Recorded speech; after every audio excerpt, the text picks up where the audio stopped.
The Arkadelphia Badgers and the Malvern Leopards, two rivals as old as the hills, regathered today on a Saturday at noon for a championship game. Both teams undefeated in conference play. Arkadelphia undefeated on the season. The only loss for Malvern to a team from out of state. It's going to be quite a game. The stormy weather of last night has turned into a nice afternoon. We've got some clouds, but a good temperature and a seemingly dry field. It's going to be an outstanding contest today. The home crowd has already gathered because it's senior day here at Malvern High School, and all the seniors being introduced right now. Arkadelphia's visiting side filling up also. Beautifully remodeled Claude Mann Stadium, and both sides are going to have a good view of the action. You're going to have a good view of the action here on our live stream. This is Jeff Root. My pleasure to be back with you today for this very exciting contest between two highly rated and really outstanding football teams going into the 4A playoffs very soon. But first, an important contest today here at noon. Next up on your agenda today is an interview with the Arkadelphia head coach Trey Shucker, brought to you by Chris Babb. At Southern Bancorp, we are wealth builders for everyone. We see building wealth as helping people succeed in creating strong financial futures. For some, it's having tools to build credit and buy a first home. For others, working with our award-winning SBA team to launch or grow a small business. And still others might use our unique savings plan today to save for tomorrow's dreams. Wherever you are in your wealth building journey, Southern Bancorp can help. Stop by or visit banksouthern.com to get started. Southern Bancorp, member FDIC, equal housing lender. Under perfect conditions, your car traveling at 65 miles per hour can stop in about 300 feet. That's the length of a football field. But a fully loaded tractor trailer, one that weighs 80,000 pounds, will take 2 football fields to stop. And that's if the driver is rested, paying attention, and the truck and load is properly maintained. If you're in an accident with a big truck, call 1-800-CAR-WRECK. Get the experienced team that's going to be on your side, by your side. Hey, I didn't order any pizza. Jake from State Farm. After you saved me so much dough on insurance with that Parker promo, I devised a promo for you. Here's the deal, Parker. State Farm offers everyone surprisingly great rates. Right. Pepperoni pockets, cuckoo crusties. There's no promo, it's just great rates. And a cider ranch. If you want the real deal, call State Farm agent Austin Wingfield in Arkadelphia today. Like a good neighbor, State Farm is there. Welcome back to the Southern Bancorp Badger pregame show. Chris Babb with Arkadelphia head coach Trey Shucker. This interview brought to you by Austin Wingfield State Farm. It's not Fox's Big Noon Saturday, but it's the 4A7 Big Noon Saturday as we come to you from Claude Mann Stadium on Saturday. Coach Shucker, thanks for joining us. It's been quite a week, quite a last 3 days of the week as the weather has wreaked havoc on the Arkansas high school football schedule. After a couple of, I know, several discussions between you and with you and Jason Jones, athletic director, and also Malvern, we are finally here playing on Saturday, and it's just kind of, Coach, it really, we hadn't talked about this before, but it really kind of goes with the rest of the season. It just kind of is what it is, and you just roll with the punches. Just roll with the punches, and overall, we've done a great job of that. I think with dealing with all this week with the weather and trying to get things scheduled, Jason Jones has done a great job for us and helping us with trying to figure out the best avenue and way to go with it, as well as Malvern's administration and just working together to get the best time and day to get it done. So a lot of people working to try to do what's best for just the whole situation. It is the Ouachita River Rumble. We'll talk about Arkadelphia's game with Malvern in a couple of minutes. Coach, let's go back. It seems like that, this is the third bye week Arkadelphia has, and for some reason it seems like that Ashdown game was a month ago as opposed to 2 weeks. Yeah. As we go back to that, briefly as we recap that, if we can even remember that far back, it was a game in which it was a second half controlled by the Badgers on a way to a game we really pulled away from in the end. Yeah, we really did. Offensively, we didn't have a great first half. Defensively, we did. Defense led us the whole game, and only held them to 7 points, I believe, or 6 points in the first half, and then we were able to come out at halftime and made the adjustments. We executed better. We had less penalties in the second half. But offense was able to get it going. Defense helped us out by, creating some turnovers Right. and putting our offense in really good field position to a short field to score, and we were able to capitalize. So it was really, I would say, defense led the whole team on it. But the second half, we were able to play a little bit more, overall better play football. Moved to 4-0 in conference play, 7-0 overall. Sets up the big game today against Malvern, also 4-0. Coach, in the off week, you had a couple of different strategies of handling the off week, of working on your own team, and then getting ready for Malvern. One thing that kind of on the field and off the field that was exciting, Hooten's Arkansas football and the First Community Bank came down after the Ashdown game, or that earlier that next week, and was able to present one of their Hooten's Arkansas football scholar athlete awards, get out in a second, to Marvion Berry, a senior linebacker. And I know that was a well-deserved honor, a good reward for a great young man, both on the field and in the classroom. It sounds cliche, but there are some student athletes out there who epitomize that, and Marvion is one of those. Marvion could not happen to a better player. Marvion's one of those guys. Yes, he's a great player for us. Leads our defense in tackles, I believe, or up there, one of the ones. Definitely a high contributor on our defense and in special teams. Has made multiple special teams plays, but he does the same thing in the classroom. He's a leader in the classroom. He's one of those 4.0 students. He's got a high ACT score. Academics is very important to him. He knows that academics is his way to having a great future. And, no matter if you go play college football or wherever you go, wherever sports takes you, there's always a last play, a last game. And he realizes that, and academics is going to last further for him. And, he is interested in playing football at the next level, at whatever that level is, but he's more focused on going to a high academic school. And he said he was interested in environmental science, and I can't say that was ever on my list of majors that I wanted to study on, but he just said it's exciting. And if you're excited about environmental science, that means you're excited about your academics. Yes, that's exactly right. He's got a high mental capacity. He's able to absorb, and then, we see it in football. Right. He's got great grades in the classroom, but he's also, you can see why he has great grades in the classroom is because he's a smart kid. I mean, it does not take him long to figure out, a new install, a new play, a new scheme, whatever. He gets it down. So. And he leads the team in tackles, or is among the team leaders with, I believe, 73 is what it said in the story. Yes. So he's way up there. Just overall, he's having a great senior season. We're excited about him moving into the playoffs. All right, the Badgers and the Leopards. The Ouachita River Rumble will preview this game, one of the biggest games of the year every year, but especially this year, and that's what makes it so fun. The Badgers and the Leopards, the Ouachita River Rumble. We'll talk about it after the break. You're watching Arkadelphia Badger football, the Southern Bancorp Badger pregame show, and this interview with Coach Shucker is brought to you by Austin Wingfield State Farm. Give them a call Monday, 870-246-2162. We'll be back after this.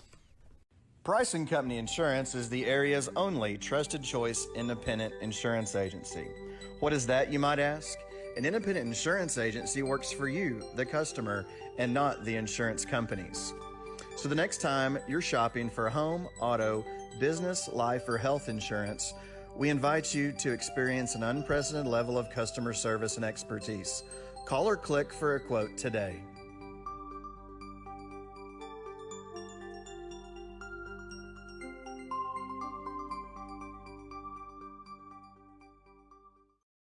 At Eccles, Thompson, and Kneebone CPA, we seek to provide accounting, tax, and financial planning services to individuals and small businesses with proficiency and integrity.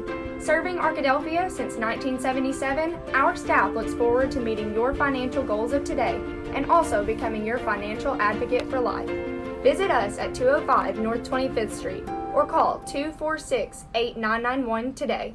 Eccles, Thompson, and Kneebone Ltd. says Go Badgers.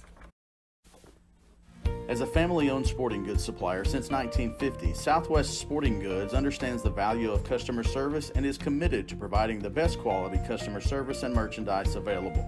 Southwest Sporting Goods is located in Arkadelphia, but also has salesmen that cover the entire state of Arkansas to help ensure that their customers will receive the best customer service and pricing that can be found. Southwest Sporting Goods, located in downtown Arkadelphia, supporting the Badgers since 1950. Locally owned and operated, Java Primo is the official coffee house of ArkadelphiaBadgerTV.com. At Java Primo, amazing coffee is just the beginning. In addition to coffee, drinks, and desserts, we also have wonderful options for breakfast, lunch, and dinner. Shop our gift selection 24/7 online at javaprimo.com or visit us on Main Street in historic downtown Arkadelphia. Java Primo Coffee House, Cafe, and more says, Go Badgers! Turner Rogers Manning & Plyler CPA is a longtime supporter of the Arkadelphia Public School District. Turner Rogers Manning & Plyler has established a reputation for providing clients with outstanding services that include auditing, accounting, and tax and business consulting. Contact Turner Rogers Manning & Plyler today at 870-246-4563 or by visiting them at 305 Professional Park Drive in Arkadelphia. Turner Rogers Manning & Plyler says, Go Badgers! Welcome back to the Southern Bancorp Badger pregame show. Chris Babb, Trey Shucker. This interview with Coach Shucker brought to you by Austin Wingfield State Farm, 870-246-2162. Give them a call on Monday. Visit them at 620 Pine Street. Coach, we are just a few minutes away from kickoff of the Ouachita River Rumble, the game sponsored by Arkansas State University Three Rivers. And the winner of this gets a few things this year. This is, you see the belt on the screen, that the winner gets the belt and the name of the team and the score on that. And I know that Malvern had its name on that a couple of years ago. You're glad to put Arkadelphia back on it, and that's the goal again tonight, just like the goal for Malvern, is to get the belt back. That's right. You know, our guys have done a great job of putting together a really good week of practice. You know, we talked about it feels like forever since we played again, and, and it is, but our guys are ready. We know what's at stake here, but we don't talk about it. Right. It's just one of those like untold things. You know, we know what it means, but at the end of the day, it's just another game. You got to go execute. You got to go take care of the football. You got to go be physical. Yeah. You know, all the things that it takes to win a game, and our guys know what we have to do, and we're just ready to go do it now. It's a game that has a lot of exciting on the outside. Yeah. When the game kicks off, you're right, it's just football, but it is exciting to have a rivalry game mean this much at the end of the season. It's happened several times over the last 30 years. Yeah. Arkadelphia and Malvern. I moved into this community, 20 years ago, and never understood how much relationship there was between the two communities, whether it's family, whether it's work, whether it's me saying your town and team is terrible and the other one replying. It's a lot of fun, and it's really good when both teams are rolling like they are, and it makes for a great atmosphere, which is what we'll have today. Absolutely. It's going to be a big atmosphere, fun atmosphere for both teams to be able to play in. Big games like this is why both teams work so hard. Everybody works hard to play in the big games and to have an opportunity to win a game that means a lot, and that's exactly what this game is. It means a lot to win conference. It's our conference is a tough conference, and Arkadelphia has won 2 state championships in recent years, and both years were not outright. Not outright conference champs. And it'll be the first time since 2013. Yes, it'll be an outright conference. And so that just shows how hard our conference is, and when you don't win the conference, but you're a state champ, right? But we've got an opportunity to win the conference, and hopefully using that to give us some momentum going into playoffs. This is a Malvern team that is much different from last year. Last year, an injury to Cedric Simmons early in the season forced Malvern to change its offensive philosophy.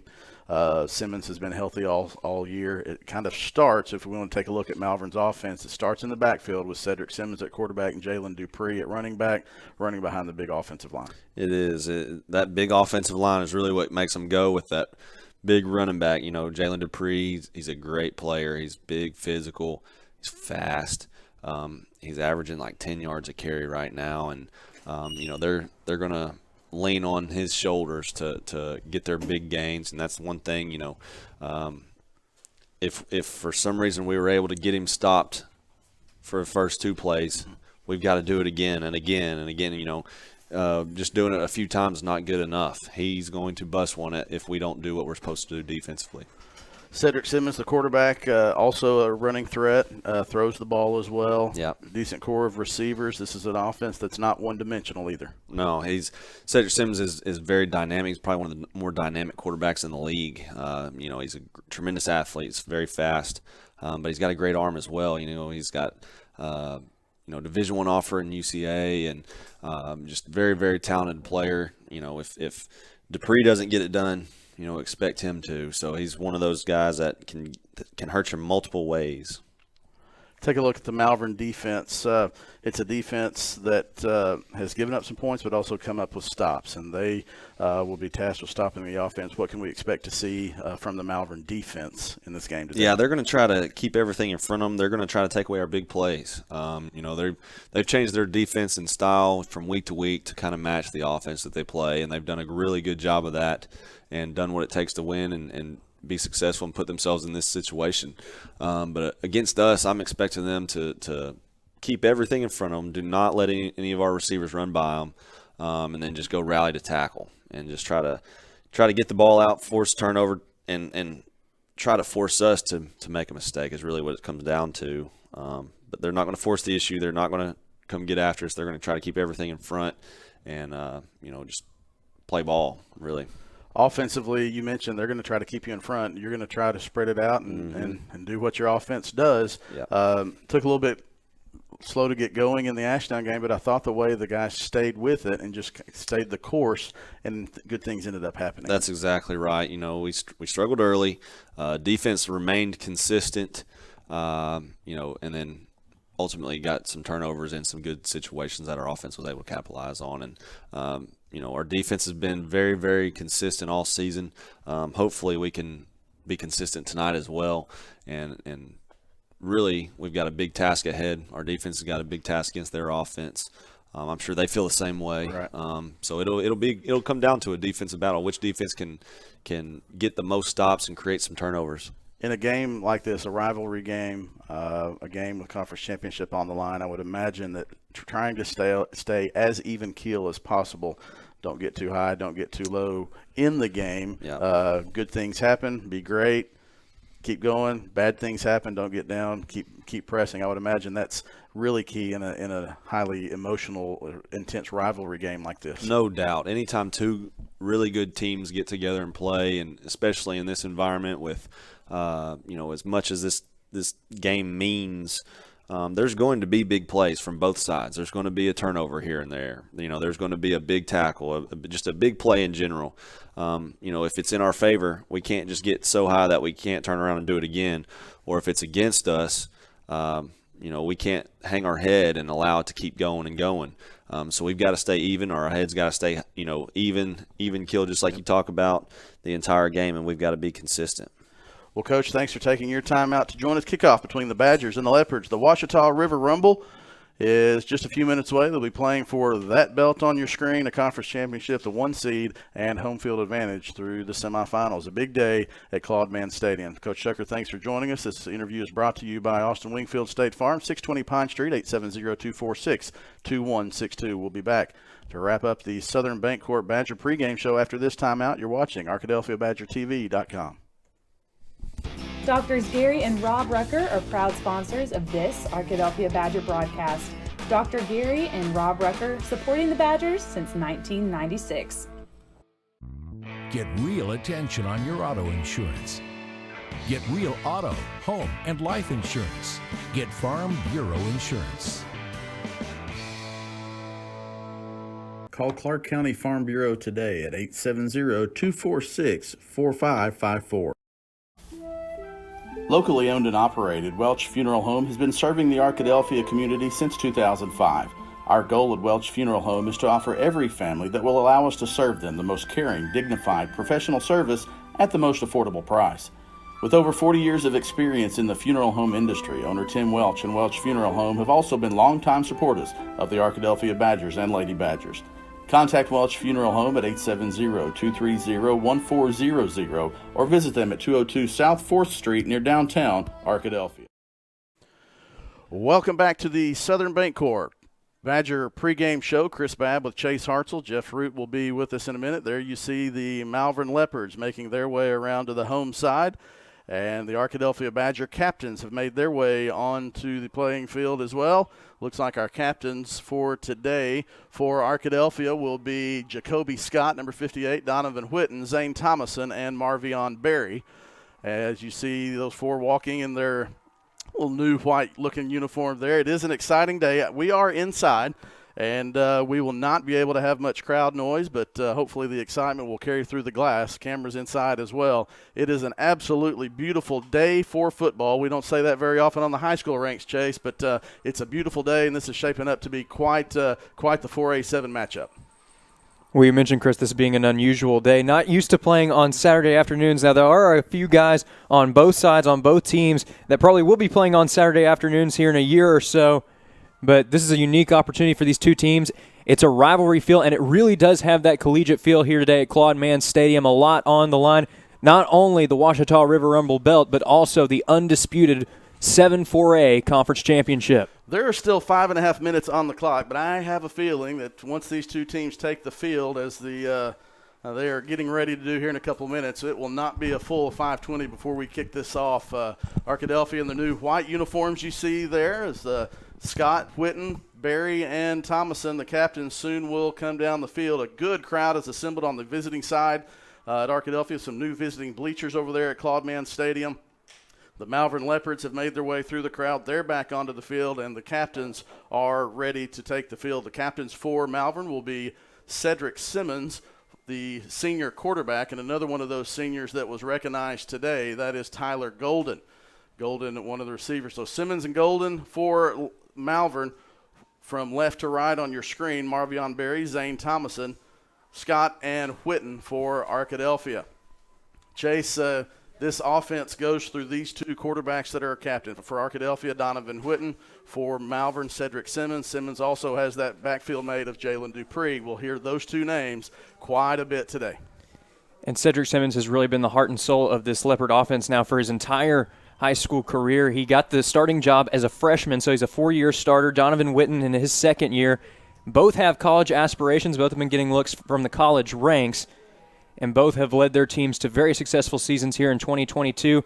Just one note, in the pregame, Arkadelphia was doing the Badger Jacks. Some of the seniors were lining up for Malvern on the far side for their senior day ceremony. Arkadelphia was trying to do their Badger Jacks in front of the visitor crowd. And some of the Malvern players were getting fired up, but Cedric Simmons was calm and composed. He was smiling. He even did some of the Badger Jacks along with them, so he looks confident going into this matchup. A lot of these seniors have played against each other from back to the 6th grade. Cedric Simmons obviously missed the majority of last season. That changed the Malvern offense quite a bit. He's back, and Malvern is at full strength. The coin toss has happened.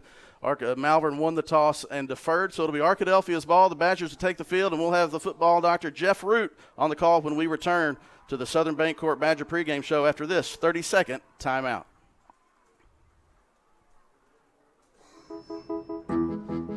While you may not be a pediatric surgeon volunteering your topiary talents at a children's hospital, your life is just as unique.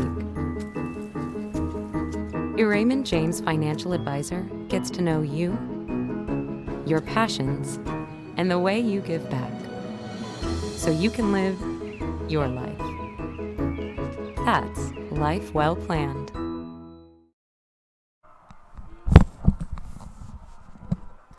We are live at Claude Mann Stadium in Malvern. What an exciting game is headed our way in just a couple of minutes. This is Jeff Root. Along with me is Chase Hartzell. Chase, it's going to be important. Malvern has decided to defer. They're going to have the ball first in the second half, but Arkadelphia has the advantage of having the ball first, and these are two great offenses. I'm sure Arkadelphia is not too disappointed to have the football first here to begin the game.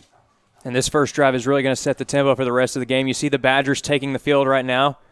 Also welcoming them onto the field is the Arkadelphia Badger Pride Marching Band, which collected its 7th consecutive state title earlier this week. Congratulations to them. Yeah, what a great performance by the band. Wonderful job, and a number of them have come to be kind of a pet band here today for this fantastic football game. The parking has been kind of ridiculous. We still see people kind of circling looking for a place to park. Ridiculous in a good sense, and that it's a huge, huge crowd that has shown up today. Arkadelphia filling up the visitor side, and the visitor side's pretty large here at Malvern. And then the home side, they have really turned out. It's senior day. It's two undefeated teams looking for an opportunity to win the conference title, to be the number 1 seed, to play at home in the playoffs. This is an opportunity for both teams to really show themselves. And then the playoffs, Chase. We were talking about two teams that have a chance to win a state championship. Both of these teams have been consistently in those top 5 rankings for the 4A just about everywhere you look.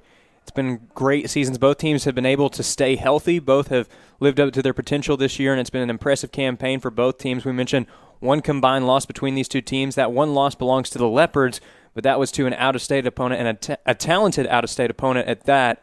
So it's going to be interesting to see how this game goes down. It's really been a competitive little series here the last couple of years between these two rivals. Obviously, Malvern's had some disappointing seasons. They've had some issues with injuries and just disappointments in general over the past couple of years. But if you'll remember, back in 2020, even though it wasn't their best campaign, the Leopards won here in that edition of the Ouachita River Rumble, defeating, ironically, an undefeated Badger team looking for a share of a conference championship. But today, the Leopards have a chance to try and go for one of their own. Can't help but notice that Austin Warford is an assistant coach for Malvern, outstanding quarterback for Malvern High School, then played quarterback for Ouachita Baptist. And, of course, Arkadelphia really set for an outstanding game today, led by quarterback Donovan Whitten, that we'll see momentarily. 24 touchdowns and only 2 interceptions on the year. Lance Parker is also an assistant coach, also played quarterback at Ouachita. He's their offensive coordinator here in Malvern. Very high, very short kickoff. It's going to sail out of bounds. And that, I guess, is a bit of a surprise. I don't think he meant to send it out of bounds, but a high, short kickoff, not too much of a surprise to battle against that return team of Arkadelphia. We're into the first quarter. Our sponsor is Taylor King Law.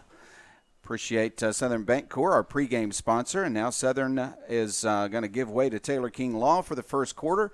Excited about all of the many sponsors bringing you Badger football all year long and throughout the playoffs. Arkadelphia comes to the line of scrimmage, first down and 10, first play of the game now, starting at the 35-yard line. Donovan Whitten is the quarterback. To his left is a sophomore running back, a very good one named Kyle Reed. Reed is going to get the carry. He'll go to the right side, a little bit of room. He's up to the 40, to the 45, 50-yard line. He crosses midfield. Good play on the first play of scrimmage, Chase. Great job there setting the tempo. Kyle Reed is so dangerous when he gets space. That's exactly what he wanted right there. Great job up front by the offensive line, providing him that space to do some damage, and that's going to be good enough for a Welch Funeral Home first down. Ball spotted at the Malvern 48-yard line. First down and 10, Arkadelphia on a nice 17-yard run on the first play. I'll send a man in motion. That's Latonio Hughes, and flags go down. We might have a motion penalty that's going to go against Arkadelphia. That'll take it back to the Arkadelphia side of the 50-yard line. That's the kind of thing in a game like this that both teams are going to try very hard to avoid. Now Arkadelphia lines up, top of the screen, Hughes and Bailey. Babb and Trip Campbell to the bottom of your screen. And again, the running back is Kyle Reed. Quarterback Donovan Whitten, over 1,700 yards passing so far this year.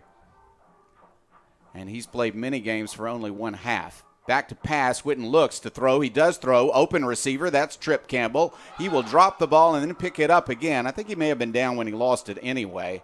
It's going to be a first down for Arkadelphia. Good pass and a very good catch by Campbell. That time, Campbell was set in motion prior to the snap, ran a great route over the middle of the field. Donovan Whitten found him in stride, and that's good enough for another Welch Funeral Home first down. We'll spot it just across the 35-yard line. Arkadelphia sends 3 receivers to the right side. Whitten rolls to the right, throws downfield, and incomplete this time. Well covered were the defenders.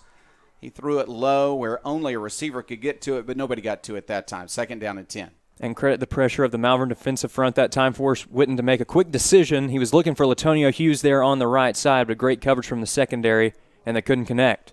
Arkadelphia lines up 4 receivers on the right side, 1 to the left. That's Trip Campbell. No running backs in the formation.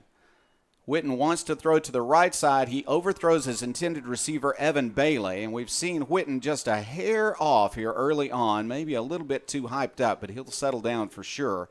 Has one completion of his last 3 attempts. Third down, 10 yards to go for the Badgers. Back of the football just touching the 35-yard line.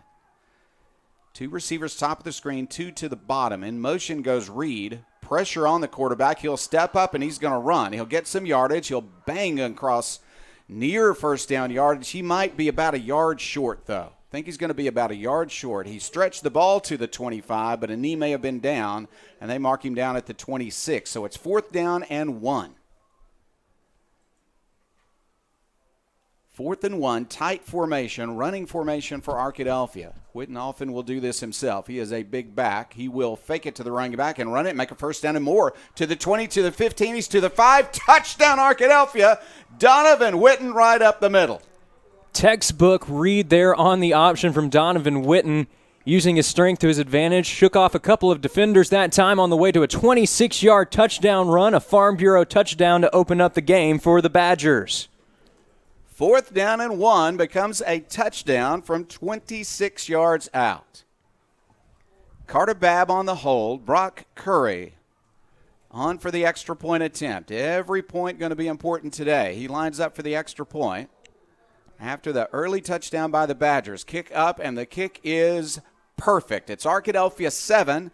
Malvern yet to see the football. 10:34 remaining, first quarter action. We'll be back after this word.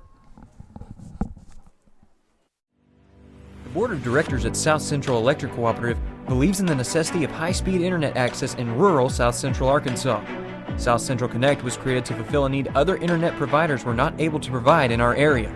South Central Connect, through our local cooperative, brings the necessity of internet service to your house, much like they did electricity in the 1930s. Sign up today at southcentralconnect.net or call 855-269-3429.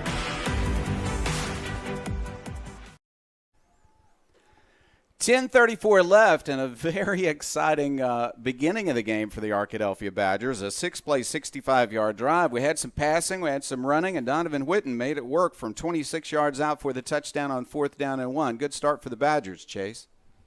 That's exactly what you were looking for coming out of the gate. Arkadelphia has struggled at times to get the momentum going on that first drive, but everything was in sync to start out the game. Now it's up to the defense. Here is a return by Jalen Dupree. He's going to take it to the 15. He's hit there. He's looking for space. He will not find very much. He'll be short of the 20. In fact, they're going to push him down at the 17. They might give him the 18-yard line, but that's good coverage against a tremendously talented return man who'll stay in and play running back now for Malvern. He's averaging an unbelievable 200 yards per game, over 2,000 yards of total offense for this running back. He'll be in the game, and of course he'll be standing next to an outstanding quarterback in Cedric Simmons, a 4-year starter at Malvern. So a lot of offense to watch today. Arkadelphia leads at 7-0. Now Malvern with its first possession, ball starting at its own 18-yard line. They're going to go right away, and Dupree's hit at the 20. He'll be stopped. They'll finally blow the whistle. Gang tackling is important for the Badgers in every game, maybe no more than today, trying to stop Dupree. And that was Chase Vantelborg, first man to the ball carrier that time. He's had an excellent campaign, nearing 60 tackles on the season. Also got a little help there from Jelias Solomon. They're going to spot the ball at the 22. That's a 4-yard gain. 2nd down and 6. Malvern will go with 2 wideouts and a blocking back for Dupree. Dupree looks for a hole and finds one. Up the middle, he goes to the 30. Great speed. He'll make it across the 40 to the 41-yard line. Tackled by Marvion Berry. And that's what makes Dupree so dangerous. Even if you stop him on one run, the very next one he can break off for a play like that. Good job there by Marvion Berry, the Hooten Scholar athlete, sticking with him and able to make the tackle, preventing even more damage. 19-yard gain after he picked up 4. You are right. He's dangerous on every single carry. Split to the left side for Malvern is Dante Cagle, also an important player for them offensively and plays some defense as well. Blocking back in, though, and Simmons will carry it this time. He's got great speed. To the 45, knocked out of bounds near the 48-yard line. And it will be a nice gain on first down. 2nd down coming, and they just need 3. And Simmons, a dual-threat quarterback for the Leopards. That's where he feels most comfortable running the ball, but he's also been a threat through the air, nearing 1,500 passing yards on the season thus far. And with that great running game, they do some play action. He likes to throw deep. He averages over 20 yards per completion He is going to fake a handoff and throw the ball into the flat. There's a catch and knocked out of bounds across the 50, but probably, let's see the spot. I think that's going to be a first down. On the catch for Malvern was Keelan Janeel. Short, effective route that time for Malvern, using the run to set up the pass. Good job there by Nick Williams getting to the outside, one of the two leading tacklers for the Badgers alongside Marvion Berry. Now to the Arkadelphia side of the 50 at the 47. First down and 10 Malvern. Offense moving steadily. Handoff. Here's Dupree looking for space. He will not break a tackle. Nice tackle on the edge. That was Nick Williams. And Dupree went down with a short gain that time. Williams again getting to the ball carrier. He does just such a great job of reading the plays right from the get-go. That time they had 3 men in the backfield. Looked like it may have been a triple option play. But Williams found his man right from the get-go, was able to get around the edge and make the open field tackle for a loss. Dupree averages 10.5 yards per carry, but he only got 3 that time. Second down and 7. Blocking back still in, and they're going to run right behind him to the right side. Looking for space is Simmons. He's hit at the 40 and driven back. Good gain tackling. It's a gain of 4, but third down coming.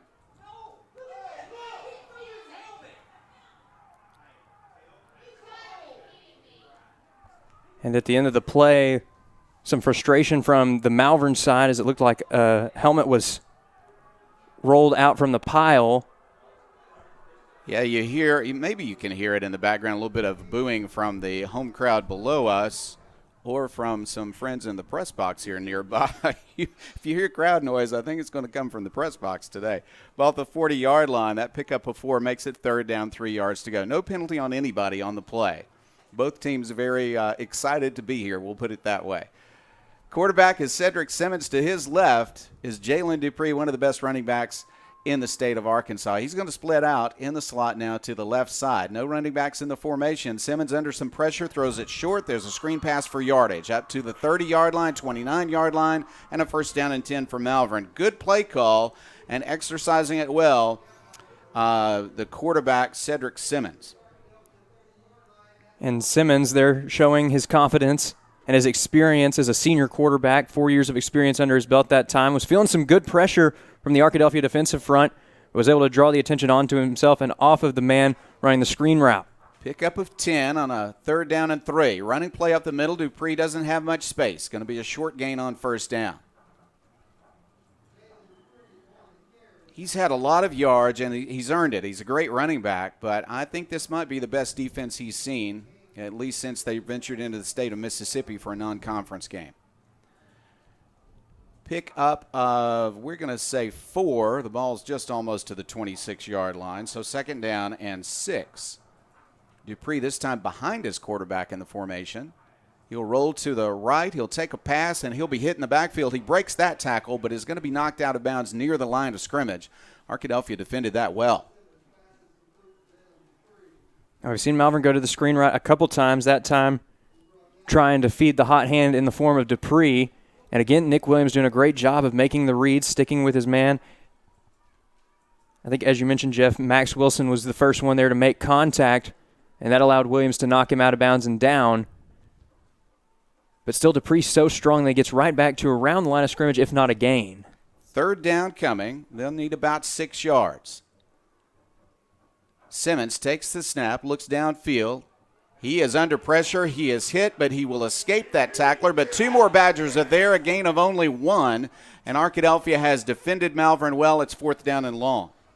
Great play there by K.D. Young, wrapping up the quarterback for the sack, his 3rd of the season. Yeah, there's a loss of 3 on the play, I should say. So it's fourth down, 9 yards to go. And Malvern will keep the offense on the field. No doubt about that. You're in 4-down territory at this point, especially in a game where you expect a lot of points to be scored. 5:51 left, clock running. We're in the first quarter. Arkadelphia leads at 7-0. Badgers set up defensively. A lot of choices here. Dupree is not the only weapon that Malvern has. It's going to be a timeout on the field, and so we will take a break. What a game we have so far. 2 offenses looking good, but the defense for Arkadelphia has stood up on second and third down, so it's fourth down and 9, and we'll have that important play when we come back after this word. R&T Dixon's Exxon stores are proud to support this Arkadelphia Badger broadcast. Locally owned and operated by Randy and Tanya Dixon, We welcome you to visit one of our locations in Arkadelphia or Caddo Valley at each I-30 exit. We're also excited to open a bigger and better Tiger Mart at 10th and Pine in Arkadelphia next spring. R&T Dixon's Exxon stores say go Badgers. Timeout came from the Malvern Leopards. They want to talk about what play they'd like to call on 4th down and 9 at the Arkadelphia 29-yard line.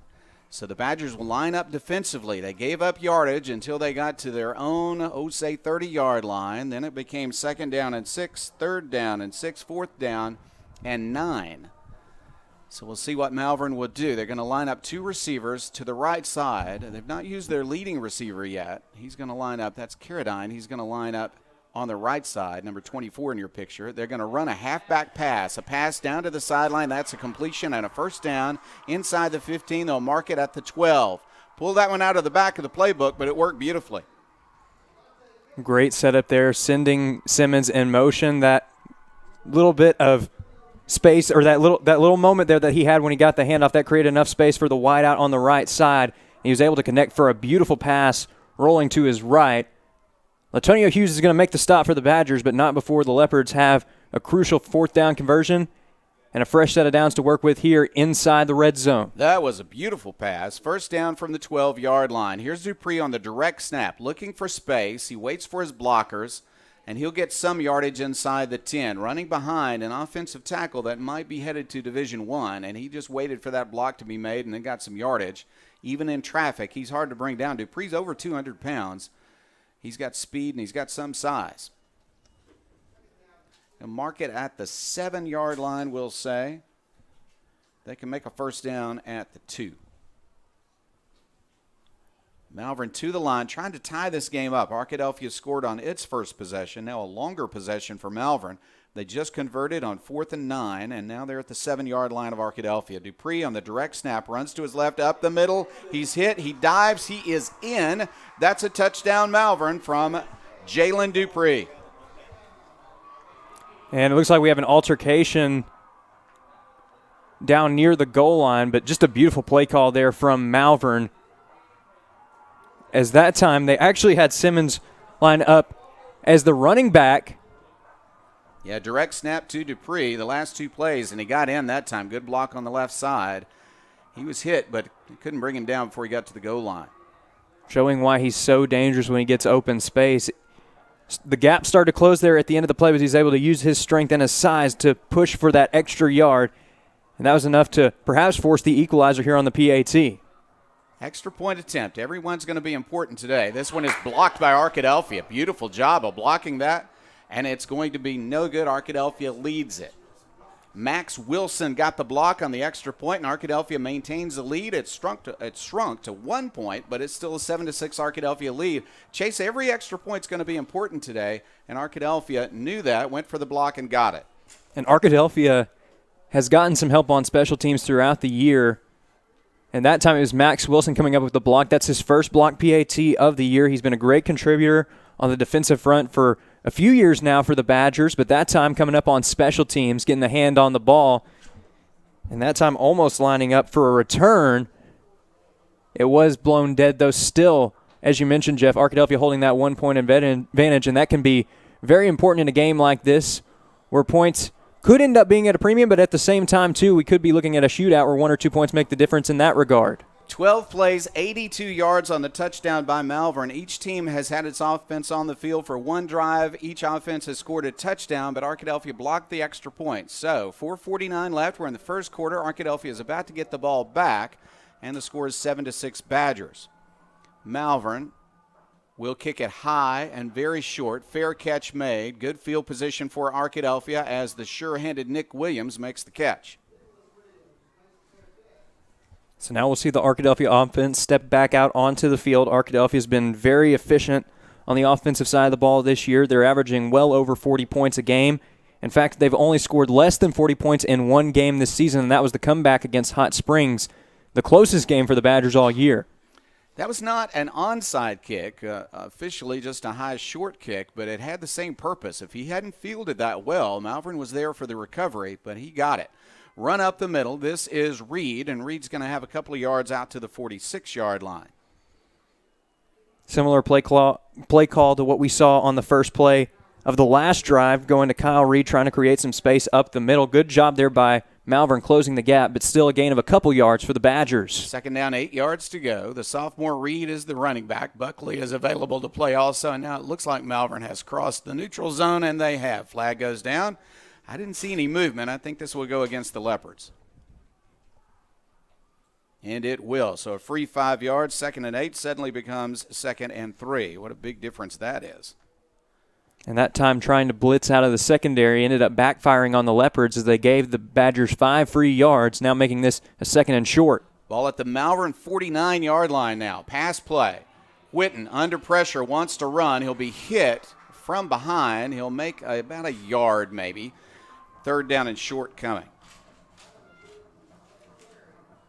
We'll see what Arkadelphia draws up here. They've got so many weapons at their disposal. We'll see if they try to keep it with Whitten as they had on the 4th and short situation, or if they go to Reed or perhaps even go to the air. He wanted to pass, couldn't find anybody open, got a yard on the run. Reed is hit immediately. He'll fall forward. He's very close to a first down, but I am not sure that he got there. I think he had to get to the 46-yard line. They're going to mark it at the 47. It's 4th down and 1. And the official having a discussion with one of Malvern's players on the far side. It looks like a couple of players got tangled up, got a little too aggressive at the end of the play, and there was perhaps one too many shoves. This is a rivalry game. It's going to be physical. It is. The referees have not thrown flags for that yet, but they've given a few warnings on the field, and I think that's wise. Looking to the sideline as Donovan Whitten. Arkadelphia will go for it at the 47-yard line of Malvern on 4th down and 1. Whitten wants to pass. He does. That's a completion and a first down to Babb. What do you do when you need to make sure somebody catches the ball? You throw it to a sure-handed receiver, and Carter Babb is that. He made the catch, tackled immediately, but it's first down for the Badgers. And Babb's so effective at those short routes, knowing right where the first down marker is. He's done what he's done all season long, kept pushing forward and making sure he got past the line for another Welch Funeral Home first down. He's made some of the biggest catches this year for Arkadelphia down the stretch. On 1st down and 10, Arkadelphia once again in Malvern territory. Whitten wants to pass. 5 rushers. They'll spread him out to the right, and he throws deep downfield. He's got a receiver. That's a catch inside the 15-yard line. Great route running there from, it looked like it was Latonio Hughes on the catch. And a great job there by Donovan Whitten as well, resisting the pressure. Again, the defensive front getting in to the pocket, but he was able to roll out to the right and found his man in stride. And that's going to be good enough for another Welch Funeral Home first down. Now the Badgers knocking on the door of the end zone inside the red zone. Ball at the 13-yard line. They're going to send Hughes in motion. 3 receivers now to the near side, bottom of your screen. Back to pass. Whitten under pressure.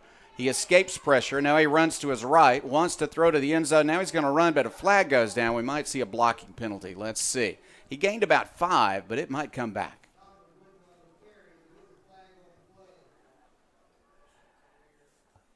A play like that, sometimes you see defensive holding, sometimes offensive holding, but where the flag landed made me think it might have been a block. Let's see. It is going to be against Arkadelphia. They'll get first down over, but they're going to push him back. They're going to spot the ball way back to the 29-yard line. Gee whiz, all the way back to the 29-yard line. Original line of scrimmage, now that I can see it more clearly, was more like the 14-yard line. So the Badgers can have a first down at the 4. They're 29 yards away from another touchdown. Passing play. Whitten wants to throw. He's got time. He'll throw deep. He's got a receiver, and he's got Hughes. That's an Arkadelphia touchdown. Beautiful pass there from Donovan Whitten, picking up the Farm Bureau touchdown, his 2nd of the game, connecting again with Latonio Hughes, and a great job there by Hughes adjusting to the ball. What some may refer to as the Willie Mays catch, going over the shoulder that time, but he caught it in stride and takes it into the end zone, and now Arkadelphia got a chance to extend their lead once again. Arkadelphia 13, Malvern 6. Arkadelphia lines up for the extra point with Brock Curry. Very important every kick. Malvern missed their extra point. Arkadelphia is 1 for 1. We'll see if they can go 2 for 2. The kick is up, and the kick is right down central. It's Arkadelphia 14, Malvern 6, 2:08. That's a 9, I guess. We had a bulb out. 2:09 left in the first quarter. We're going to take a break. We'll be back with Malvern's second possession after this. Arkadelphia Tire and Outfitters is locally owned and operated by James and Tara Rollins, who were both raised here and continue to be active in our community. Arkadelphia Tire and Outfitters offers a variety of services from engine and transmission replacements to brakes, front end alignments, tire repair and replacement, and engine diagnosis on most makes and models. Stop by Arkadelphia Tire and Outfitters at 1802 Pine Street or give them a call today at 870-210-5269. Supporting Arkadelphia for years, Arkadelphia Tire and Outfitters says, Go Badgers! Taylor King Law is our sponsor here for the first quarter, and it has been a first quarter of excitement offensively for both teams. Arkadelphia has had the ball twice, scored 2 touchdowns. Malvern's had the ball once and scored a touchdown. Malvern missed its extra point. Brock Curry's 2 for 2 on extra points for Arkadelphia, and the Badgers lead at 14-6. Here is a high, deep kickoff. It's returnable from the 5-yard line. Here is a return to the 15, but the Badgers are going to catch him early and bring him down inside the 15. I think forward progress will give him yardage to about the 15-yard line. But again, very high kick and very good kick coverage. Arkadelphia gives Malvern a long field. It was a short field for Arkadelphia, Chase, 8 plays and only 56 yards after the short kickoff. And Arkadelphia capped off the drive with a beautiful pass from Donovan Witten, resisting the pressure in the pocket and connecting with Latonio Hughes. Looked like it might have been overthrown just a little bit, but Hughes adjusting to the ball beautifully and walking right into the end zone. Now we'll see if Malvern can respond, but again, Arkadelphia doing a great job of pinning the Leopards back inside their own 20-yard line yet again, and you could almost hear the groan from the crowd as they saw the moment of hesitation there. You can't do that against this Arkadelphia special teams unit. Malvern scored in 12 plays on its first possession, mostly running plays. Here's Dupree running, and he's got some space. This time he's got yardage up to the 30, 35, out of bounds. Stepped out of bounds as the defense was getting there, but a big gain on first down. They didn't stay in negative yardage for very long. With a short kickoff return, they turned that around with one run by Dupree. They'll spot the ball at the 39-yard line. That's a first down and 10.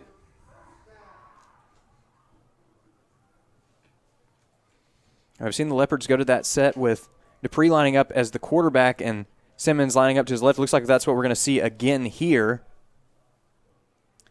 Hey, really, either one's a good running back. They hand it to Simmons. He'll throw it. This is the pass that they got the first down yardage on earlier. A little bit different pattern this time, but still a nice pass and a first down. So they hand it off and throw it. It's going to be just short of a first down, I should say. He's tackled at the 49. Good tackle, and it's second down and 1. Ball at the 49-yard line of Malvern. Good tackle at the end of that play. It was very well run. So you got Dupree and Simmons. Dupree is going to take the snap and run, and he will make yardage across the 50 for a first down. Malvern has a first down in Arkadelphia territory. Interesting combination they've got going, the direct snap, but on occasion he'll hand it to his quarterback and then he'll throw it to a receiver in the flat. It's worked twice today so far. And that's what happens when you have two dynamic playmakers in the backfield like Malvern does. You've got Dupree and Simmons who can both make plays in multiple ways, and for Simmons especially, you never know if he's going to throw it or just keep him himself because he's got a lot of speed in the open space as well. Dupree again. He'll take it. He'll flip it back to his quarterback. He's under pressure from Berry. He's under pressure. He's going to be sacked way back at the 40-yard line. Arkadelphia got there with Marvion Berry and some help from Vandenborg. Creative play call there from the Leopards, and that creative play calling has worked well for them up to this point in the game. But this time Simmons facing some heavy pressure. Marvion Berry sticking with the tackle and ends up recording the sack for Arkadelphia. And that little flip there that we saw may have bought the Arkadelphia defense just the amount of time that they needed to make the play. That's a loss of 12. It's second down 22. And that would be a major obstacle for many teams, but Malvern, goodness gracious, they can get yardage in big chunks. So Arkadelphia's defense very alert for that. Back to pass in an empty backfield is Simmons. He'll throw short, looking for some yardage after the catch. They're not going to get very much because Latonio Hughes is right there. Great job there by Hughes making the open field tackle. We saw him make the play on offense a few moments ago, but his talent is equaled, if not surpassed, by his talent on the defensive side of the ball as that takes us to our first break here. That is going to be the end of the first quarter. It's Arkadelphia 14, Malvern 6. Malvern will face a 3rd down and 18 when we come back after this. Now managed by the Van Dorn Group, Sonic of Arkadelphia is ready to get involved in the Arkadelphia community. With the goal of making improvements to the Arkadelphia restaurant, the Van Dorn Group is committed to making Sonic of Arkadelphia one of the best around. Stop by Sonic of Arkadelphia today for a Route 44 slush or drink to go with the great Sonic burgers, tater tots, or french fries. Top it off with your favorite ice cream treat. Visit Sonic of Arkadelphia on 10th Street today and tell them thanks for their support of the Arkadelphia Badgers. Second quarter action coming your way, sponsored by Turner, Rogers, Manning, and Plyler. They are our sponsors for the second quarter. We expect it to be just as exciting as the first quarter. It's Arkadelphia 14, Malvern 6. And Malvern has 3rd down and very long, but they've had some time to think about it. We'll see if they pull another play out of the back of the playbook. They've had some success with that today, but this is a lot of yardage to pick up. We'll see what they will do on 3rd down and 18 against the Badgers. No one in the backfield with the quarterback. Simmons wants to throw. He will throw deep down the seam. It is incomplete. Almost caught, but really good defense by the Badgers. And that was Chase Vantelborg making the play in coverage that time. He's a linebacker for the Badgers, and usually you see him spying the quarterback, but that time he drops back in coverage and was able to stay with his man, knock the ball down. He did a good job there of also not making early contact, too, because that could have been very easy to cause a pass interference right there, but he was able to hold off until just the right moment. And now it looks like the Leopards are going to be forced to punt it away. Seems to be Cedric Simmons lined up to punt the ball away, similar to Donovan Witten, who punts for the Badgers. You know, they had Dupree lined up against a linebacker. You would think Dupree would be able to win that, but great job by Vantelberg to run with him and then be able to be in the way when the ball got there. So Arkadelphia will talk about it right now. Tell you what, Malvern has called the timeout. Is that correct? Malvern has called the timeout? The clock's still going. Okay, the clock has stopped at 11:39 now. Bit of a surprise, I think. It's 4th and 18. You don't expect a fake punt, but you never really know. Malvern has the ability to make a lot of yards. They've got some speed, but we'll see what they will do on 4th and 18. We'll keep it right here, Chase, and just simply say that Arkadelphia scored in its 2 possessions. And now Malvern, I'm sure, is hesitant to kick the ball to Arkadelphia for fear of going down by 2 touchdowns. But at the same time, on 4th and 18, that's what you expect. And the punt team is going to be out there to line up at least. But Cedric Simmons, the quarterback, is also the punter. So you just got to be careful. Nick Williams going to go deep to receive the kick for Arkadelphia. But he's not going all that deep, as he's also wary of a possible fake. And also for Williams, he's one of the guys that you want in coverage as well, so really a nice setup there for Arkadelphia, but he is going to receive the punt here as it's kicked away. And no one's going to try to field that. It will take a Malvern bounce inside the 20, rolling dead at the 15-yard line. So Arkadelphia has a long field in front of it, but it has the ball back with the lead at 14-6 after a nice round by that defense for Arkadelphia with a sack and then an incompletion. Arkadelphia has done a fine job on that defensive work on the second possession by Malvern. The game is moving pretty quickly here as we're already into the second quarter. It's turned into a sunny day, Chase. The clouds are dissipating after the stormy night we had last night, and the field's in great condition. Beautiful day for football here. A rare Saturday afternoon edition for Arkadelphia Malvern, one of 3 games being played in the state at the high school level today. Running play, this is Reed. He's hit immediately. A little indecision there about whether or not to pull it away from the running back or leave it with him, and the defense got there, so no gain on 1st down. They did avoid the mistake of turning the ball over on that handoff, but it's 2nd down and 10 for the Badgers. Back to pass Whitten. He'll throw to the flat. He's got a receiver. That's going to be a 1st down. This is Trip Campbell, and he's got good yardage right up the middle across the 40-yard line. Look at Trip Campbell go with his first catch of the day. He's really been coming on strong. That's his 2nd catch of the afternoon. He had another great catch over the middle earlier in the game. He's really been heating up down the stretch for Arkadelphia. After a bit of a slow start to the season, we've really started to see the Badgers go to him more and more. Exactly. Had a catch on that first possession when they got a touchdown. Here's a running play. This time it's Purifoy on the run. and he's got short yardage on first down. Interior line for Malvern doing a nice job right now. It's been a strong showing, as you mentioned, Jeff, for the Leopards' defensive front. They've done a good job of stuffing the run, especially the last couple of drives. And they've also done a pretty good job of forcing some pressure onto Donovan Witten, but he's been able to resist it thus far. So you just make everybody a receiver. 5 receivers in the game for Arkadelphia. Trip Campbell, top of your screen, and then Babb. And then you're going to see Purifoy at the bottom of the screen. It is going to be Reed along with Hughes. Running play, the end around not going to work this time. Purifoy just had nowhere to go. He's got great speed. Arkadelphia's tried to use it on the last 2 plays, but he's had no hole to run through either time. 3rd down and long coming.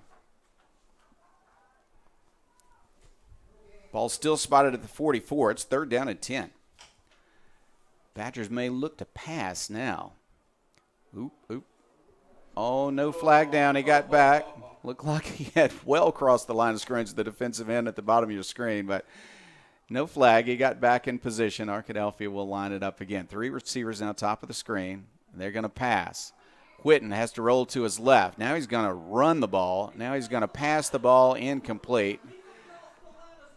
And it is 4th down and 10. I think he just threw the ball away that time. I thought he might run. He got very near passing the line of scrimmage. And there's a flag down on the play, so we may see a call here. Yeah, they did throw the flag. If a part of your body is still behind the line, they're going to let that go. But I think he had passed it by about a yard. The officials are going to talk about it. And it was an incomplete pass anyway. Still waiting for the official signal, but they've moved the ball back to the 39-yard line. And it is going to be an illegal forward pass, going to be moving it back to the 39-yard line, and it is 4th down. You don't get the play back on that one. 4th down, 15. So Arkadelphia actually went backwards on this possession after the big first down catch by Campbell. Badgers are lined up in their regular formation, but let's see if Whitten backs up and punts the ball. 4th down and long. Nobody jumped offside, so now they're going to change the formation, and Whitten's going to put a foot into it. High snap, but he's got it. Nice long kick. It's going to go over the head of the return man. It'll go inside the 15, but it takes a Malvern bounce. Still, it's inside the 20-yard line. Very good punt by Whitten, and Malvern has the ball back. So both defenses, Chase, have really come forward here on the last 2 possessions. And we knew that defense was going to be important coming into this game. Both of these offenses have been on fire all season long, and it was really going to come down to which team could get the defensive stop first. Both teams have proven thus far that they can get those defensive stops, so maybe now it's less of a question of who's going to make the first stop and more so who's going to make that crucial stop, that last stop. Malvern on its first possession scored in 12 plays from 82 yards out. Second possession, they made 2 first downs and then had to punt the ball. Arkadelphia had 2 touchdowns and then punted the ball after actually picking up yardage from its 15 to the 39. Made 1 first down, though, and then had to punt the ball away. So Malvern now with the possession, they're going to run the ball. Looking for space on the wide side of the field. They're going to get some space for Dupree. Out to the 23, they might give him the 24-yard line. Line of scrimmage was the 18. That's where Dupree likes to be, to the outside with some space ahead of him. He's so strong, but he's also got a lot of speed to his credit, so we'll see if the Leopards can continue to get him those opportunities in the open field or if they'll change things up a little bit here. That was a gain of 6. 2nd down 4 for the Leopards. They're going to go to direct snap, and this is Dupree. He's hung up in the backfield and tackled. Oh, my, nice job. Defensively, are they going to throw a flag at the end? Dupree had hit the turf, and then a Badger came on top of him. Surely, I thought that was just part of the play. A surprise, for one thing, that he fell down. Caden Young made a nice play. Oh, he stepped over him after the tackle, so that's going to draw the flag. Apparently, the officials are going to talk about it. Boy, we've seen both teams be a little chippy, much more physical than what we just saw, but the officials naturally want to keep it under control, so let's see if they're going to make this a call or not. Well, it was a fine defensive play, but it is going to be a personal foul against Arkadelphia. I guess after a few warnings on both teams, or at least one on both teams, they've decided now they're going to start throwing the flag, make sure things don't get overly active between the two teams when it's not between the whistles. So they're going to put it at the 39-yard line, first down and 10 after the 15-yard penalty. It was a beautiful tackle, resulting in no gain, but now a 15-yard penalty, and Malvern has a first down. At the 39-yard line, they're going to line up again with 3 in the backfield. And it's a direct snap and a run by the quarterback, Cedric Simmons. Simmons is hit, knocked out of bounds as he crosses the 40, maybe makes the 41, a gain of only a couple. Arkadelphia, the last couple of plays, they've done a really good job of getting off of their blocks and really forcing the ball carriers out of their rhythm, even if they're not necessarily making the tackles that you'd expect, because there has been some good protection from the offensive line, the blockers for the Leopards, but still the Badgers finding a way to make some plays. Second down, 8 yards to go. Malvern lines up. They make good use of a blocking back in front of Dupree. Dupree looking for space. He breaks the tackle and cannot break the next tackle. Really good job by Nick Williams to bring him down at the 45. Without that tackle chase, I think he would have made a lot of yards on that play. And Nick Williams is not your traditional defensive back just dropping back into coverage. He's a formed tackler. He's one of the best tacklers on this team, and Badger's not afraid to send him to try and take down the ball carrier. That time he gets around the edge and prevents what could have been a huge gain for Malvern. Instead, it's a minimal gain, if not right back to the line of scrimmage. Malvern at its own 45-yard line. Third down, 4 yards to go. Wide receiver to the right and to the left, top and bottom of your screen. Blocking back, direct snap to Dupree. He wants to run. He trips. He falls. He's well short of the first down. Just gets back to the line of scrimmage in an inch or two. That's the first time I've seen a slip on the field today. Got a lot of rain last night, of course, but it appears to have drained well. Fourth down coming. And sometimes, Jeff, when you're playing on turf, it just happens. They call it the turf monster. Just tripped him up that time. Dupree was trying to find some space to the left side, was in traffic, and he slipped up that time for a little bit of a loss, if not a no gain. Yeah, we're going to call it fourth down and between 3 and 4 yards to go. They just put it back to the line of scrimmage and maybe an inch or two. Going to be a timeout on the field, and with that timeout, we're going to take a break. When we come back, a very important fourth down play for Malvern. Will they go for it on their own side of the 50-yard line? They need about 3.5 yards. We're going to find out when we come back. Arkadelphia 14, Malvern 6. We'll be back after this word. You belong at Patterson Federal Credit Union. No matter your financial needs, Patterson has products to help. We offer all types of accounts, savings, Christmas club, and a variety of checking accounts, including one specially tailored to teenagers. Certificates and IRAs are also available. If you're in need of a loan, we can help you with auto, recreation, personal, and home loans. Patterson Credit Union has several strategies to help build or repair credit, including our own credit card program, credit builder loans, and financial counseling. We're proud to have served Clark County for 65 years and look forward to many more years to come. Join us soon. You belong here. 6 minutes, 59 seconds left. We're in the second quarter. Arkadelphia 14, Malvern 6. And Malvern has a fourth down and between 3 and 4 at its own 45, almost the 46-yard line. And they are not going to line up to punt. They're going to go for it. At their own 46, they're going to go for it. They need at least 3 yards here and a couple of inches past that. Back to pass, under pressure. Simmons runs to the sideline. He's looking for yardage. He's hit. It's just very close. Is he in or is he out? He is short. Arkadelphia will take the possession at the 48-yard line. Big hit on the sideline. Arkadelphia has the possession as they kept Simmons from getting to the first down marker by a full yard. Valiant effort there from Cedric Simmons. He used the weak side to his advantage there, saw the green grass ahead of him, and tried to get to the edge. Credit that time for the defensive play is going to go to Max Wilson. And Lamont Jones was also wearing number 0. You've seen him wearing number 23 earlier in the season, but that time adjusting to make the tackle, and Arkadelphia is going to have some really good field position here on offense. First down Badgers, 48-yard line of Malvern. They're going to run. This is Reed up the middle. Up the middle has not worked out well so far in the last 2 possessions, and here it's a gain of 2, trying to soften up the defense a little bit by running the ball at least on occasion. They have been sending sometimes a blitz to the quarterback, but a gain of 2 at the 46-yard line. It's second down and 8. Arkadelphia lines up. The bottom of your screen is Latonio Hughes, dangerous receiver. Babb is in the slot. In motion comes Purifoy. Trip Campbell, top of the screen at tight end. They're going to run pass play. Here's an open receiver. He overthrows Trip Campbell and underthrows Hughes. Not sure which one he intended it for, but it's incomplete. I think both men were open. One of those tough plays where the ball just landed in no man's land between Campbell. As you mentioned, Jeff, it was just a little bit too much for Campbell to try to leap up and make the catch, and then Hughes was already back a little bit, would have had to come back to the ball, but he didn't know if Campbell was going to come down with it, so it lands right in between them. Looked like he meant to get it to Campbell and just overthrew it, and then Hughes couldn't get to it as well.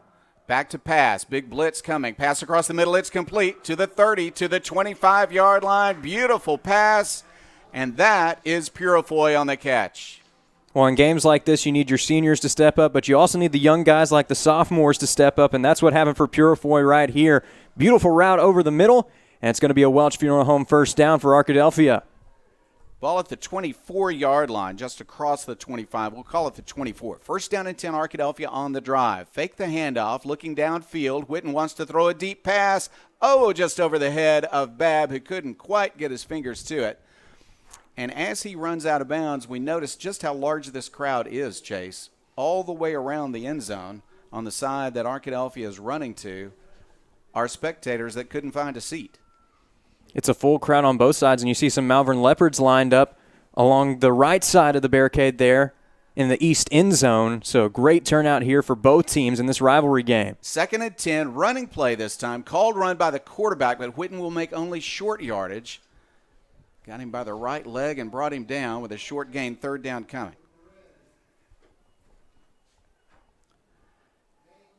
I'm going to spot the ball at the 23, so it's third down and 9. Arkadelphia third down and 9, but four down territory for the Badgers. Reed is the running back to the left of his quarterback.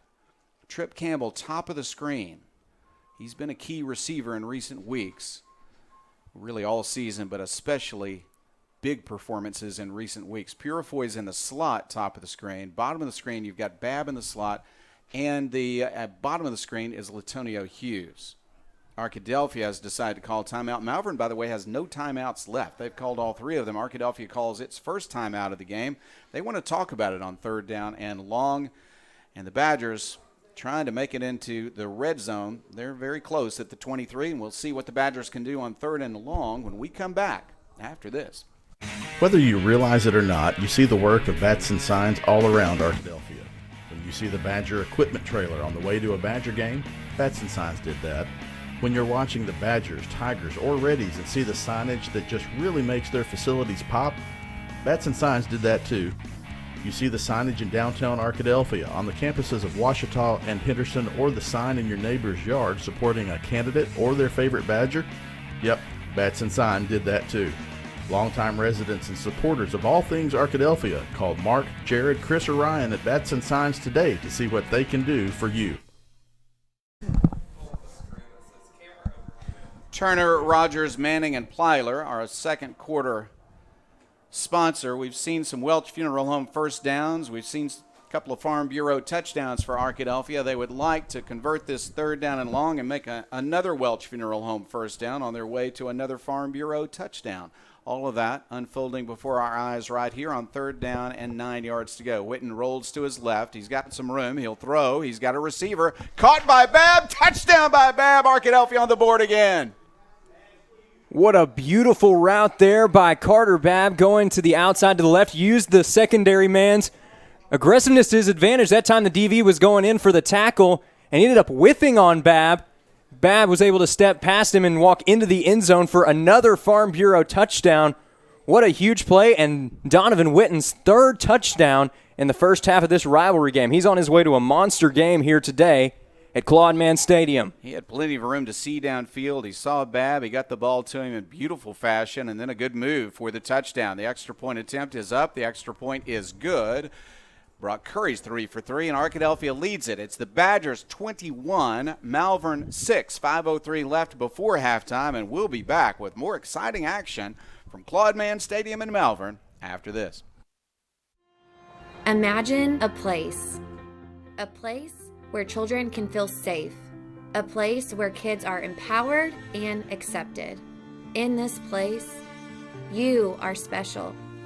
You are unique. You are loved. Imagine a place where you can have fun every single day. We are that place. Price and Company kickoff coming your way now. Arkadelphia lines it up. Arkadelphia leads it 21-6. A key thing for Arkadelphia to be ahead before the third quarter rolls around, Chase, is Malvern will get the ball first. But the Arkadelphia defense has really held up well, stopping Malvern on the last two possessions after an early touchdown by the Leopards. And now we'll see if the Leopards can move the ball quickly down the field. It's important to remember, Jeff, they don't have any timeouts remaining here going into the rest of the half.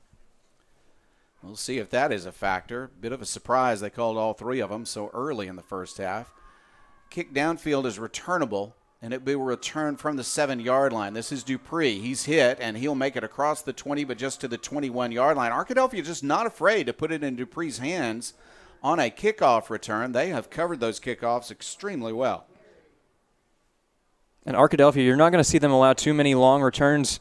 Many times you'll see them pin the opponent back inside their own 20-yard line. That time, though, Dupree able to power forward just past the 20-yard line up to the 22, but still a great job by Arkadelphia's special teams unit, perhaps the most underrated unit on this talented Arkadelphia squad. It's not that Dupree hasn't made yardage here in the first half, but he's only got one touchdown, that on a 7-yard run. They've made some yardage in the middle of the field, but had to punt on the last couple of possessions. Here's a running play by Dupree on the direct snap. He's going to be hit near the line of scrimmage. What a good job of tackling today by the Badgers. And they're trying to get Dupree to his strong suit, getting to the outside to where he has those one-on-one matchups with guys out of the secondary. But again, Arkadelphia doing a good job of containing the perimeter. And there was really nowhere for Dupree to go. He did manage to get a couple of yards there as he was trying to get around the edge. They did a good job of tackling on immediate contact, but he did pick up 3 as he stretched forward. So it's second down, 7 yards to go, 25-yard line. Hold him to 3 yards. That's 7 less than his average. Here's a pass, nice pass, good catch. That's going to be a completion for a first down. Arkadelphia tied up on the tackle, but a really nice catch by Carradine, his first of the day. And he's their leading receiver. First down and 10 for the Leopards. They're going to move it out to the 37-yard line and line up very quickly. They'd like to speed up the tempo a bit. This is Simmons. He wants to pass again. They'll throw downfield. Flags go down, incomplete. Let's see what the flag is. There are 2 flags down. Arkadelphia may have been guilty of a hold. And, well, let's see. They're going to move one flag up to the 43-yard line. That might be where I saw a Badger grab a jersey. Let's see if the 2 flags are for the same penalty. Waiting for the official call. Okay, guys. We got 1 penalty or 2. We have 2 flags down. They are in different places, so let's see. The officials now are going to have a conversation.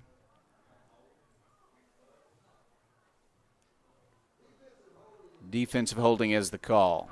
That's an accurate call. We saw that as Simmons was looking at a receiver on the near side. Going to go against Arkadelphia, and Malvern will move the ball out to, by penalty, out to the 47-yard line, its own 47. That's a first down and 10. From the 47, first down and 10, Malvern. Dupree, direct snap, looking for blockers. Flags go down. He's going to make it across the 50. This time you have to wonder what it is. A helmet came off of a Malvern player.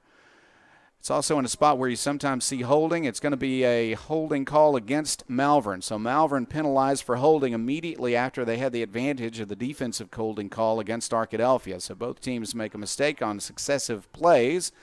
But this time after the first down for Malvern, they're going to have first down and long after the holding call. They'll spot the ball back at the 37-yard line, so it's first down and 20. Well, first down and 20 is an opportunity for this defense, Chase. They've done a good job. We'll see what they'll do here as we see the Badgers line up defensively. And this time Dupree, instead of a direct snap formation, will be a receiver. Back to pass Simmons. He throws it to Dupree. Dupree breaks a tackle. He's up to the 50, spins around another tackler and goes down at the 45. Not a first down, but a big gain. And Dupree that time was uncovered at the line of scrimmage. There's nobody lined up with him. And because of that, there was just a little bit of a break. Simmons able to throw a nice short pass there to his man Dupree. He was able to get to the outside. That's where he likes to be, and he was able to get some good yardage after the catch, and that's going to be good enough for a first down for the Leopards, and then some. Well, they got good yardage, but because they needed 20, they're still going to be a couple of yards short. So second down and 2 yards to go. Ball at the Arkadelphia between the 44 and 45-yard line.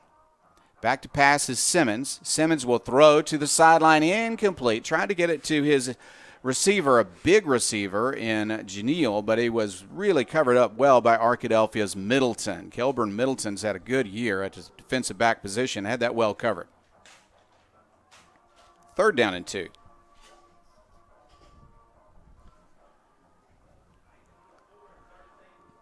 No timeouts left for Malvern. 3:26 left, lots of time. They can't call timeout and pick a play from the back of the playbook again. They're going to have to go. New tight end checking in late in the game. Third down, 2 yards to go. 4 backs in the formation, a running formation. Misdirection play. Dupree's got some room on the near side. He is going to be out of bounds at the 38-yard line. That's a first down. And that time, Dupree again getting to the outside, and this was good enough for a first down. Again, trying to go to that strong side to the left side. And he was able to get enough space to where he could do something with it. Good job there by Arkadelphia closing off the area in front of him, but still Malvern able to get the yards that they needed to move the sticks. Ball spotted at the 37-yard line, so first down and 10 for Malvern at that spot, trying to bring it within a one-touchdown game. Arkadelphia leads at 21-6, 3:21 left. Arkadelphia man-to-man coverage out there on Carradine, but they're going to hand off and run again. Running play, nowhere to go. Flags go down. Let's see if that might be another holding call. But Dupree just had nowhere to go. Covered up by Badgers at the line of scrimmage, maybe even a loss on the play. Really fine defensive work by the Badgers, and it is against Malvern, so they're going to be backed up again, Chase. And this is where the penalties start to come into play. Arkadelphia's got a strong front, and Malvern sometimes, when you're trying to protect your guys in the backfield, you got to do everything you can. Unfortunately, that time it looked like somebody got a little bit too much jersey for the Leopards. So that's going to back them up a bit and poses an interesting challenge here for the Leopards as they're back near midfield with first and long. We have seen 8 plays so far in this drive, and I think half of them have involved a penalty.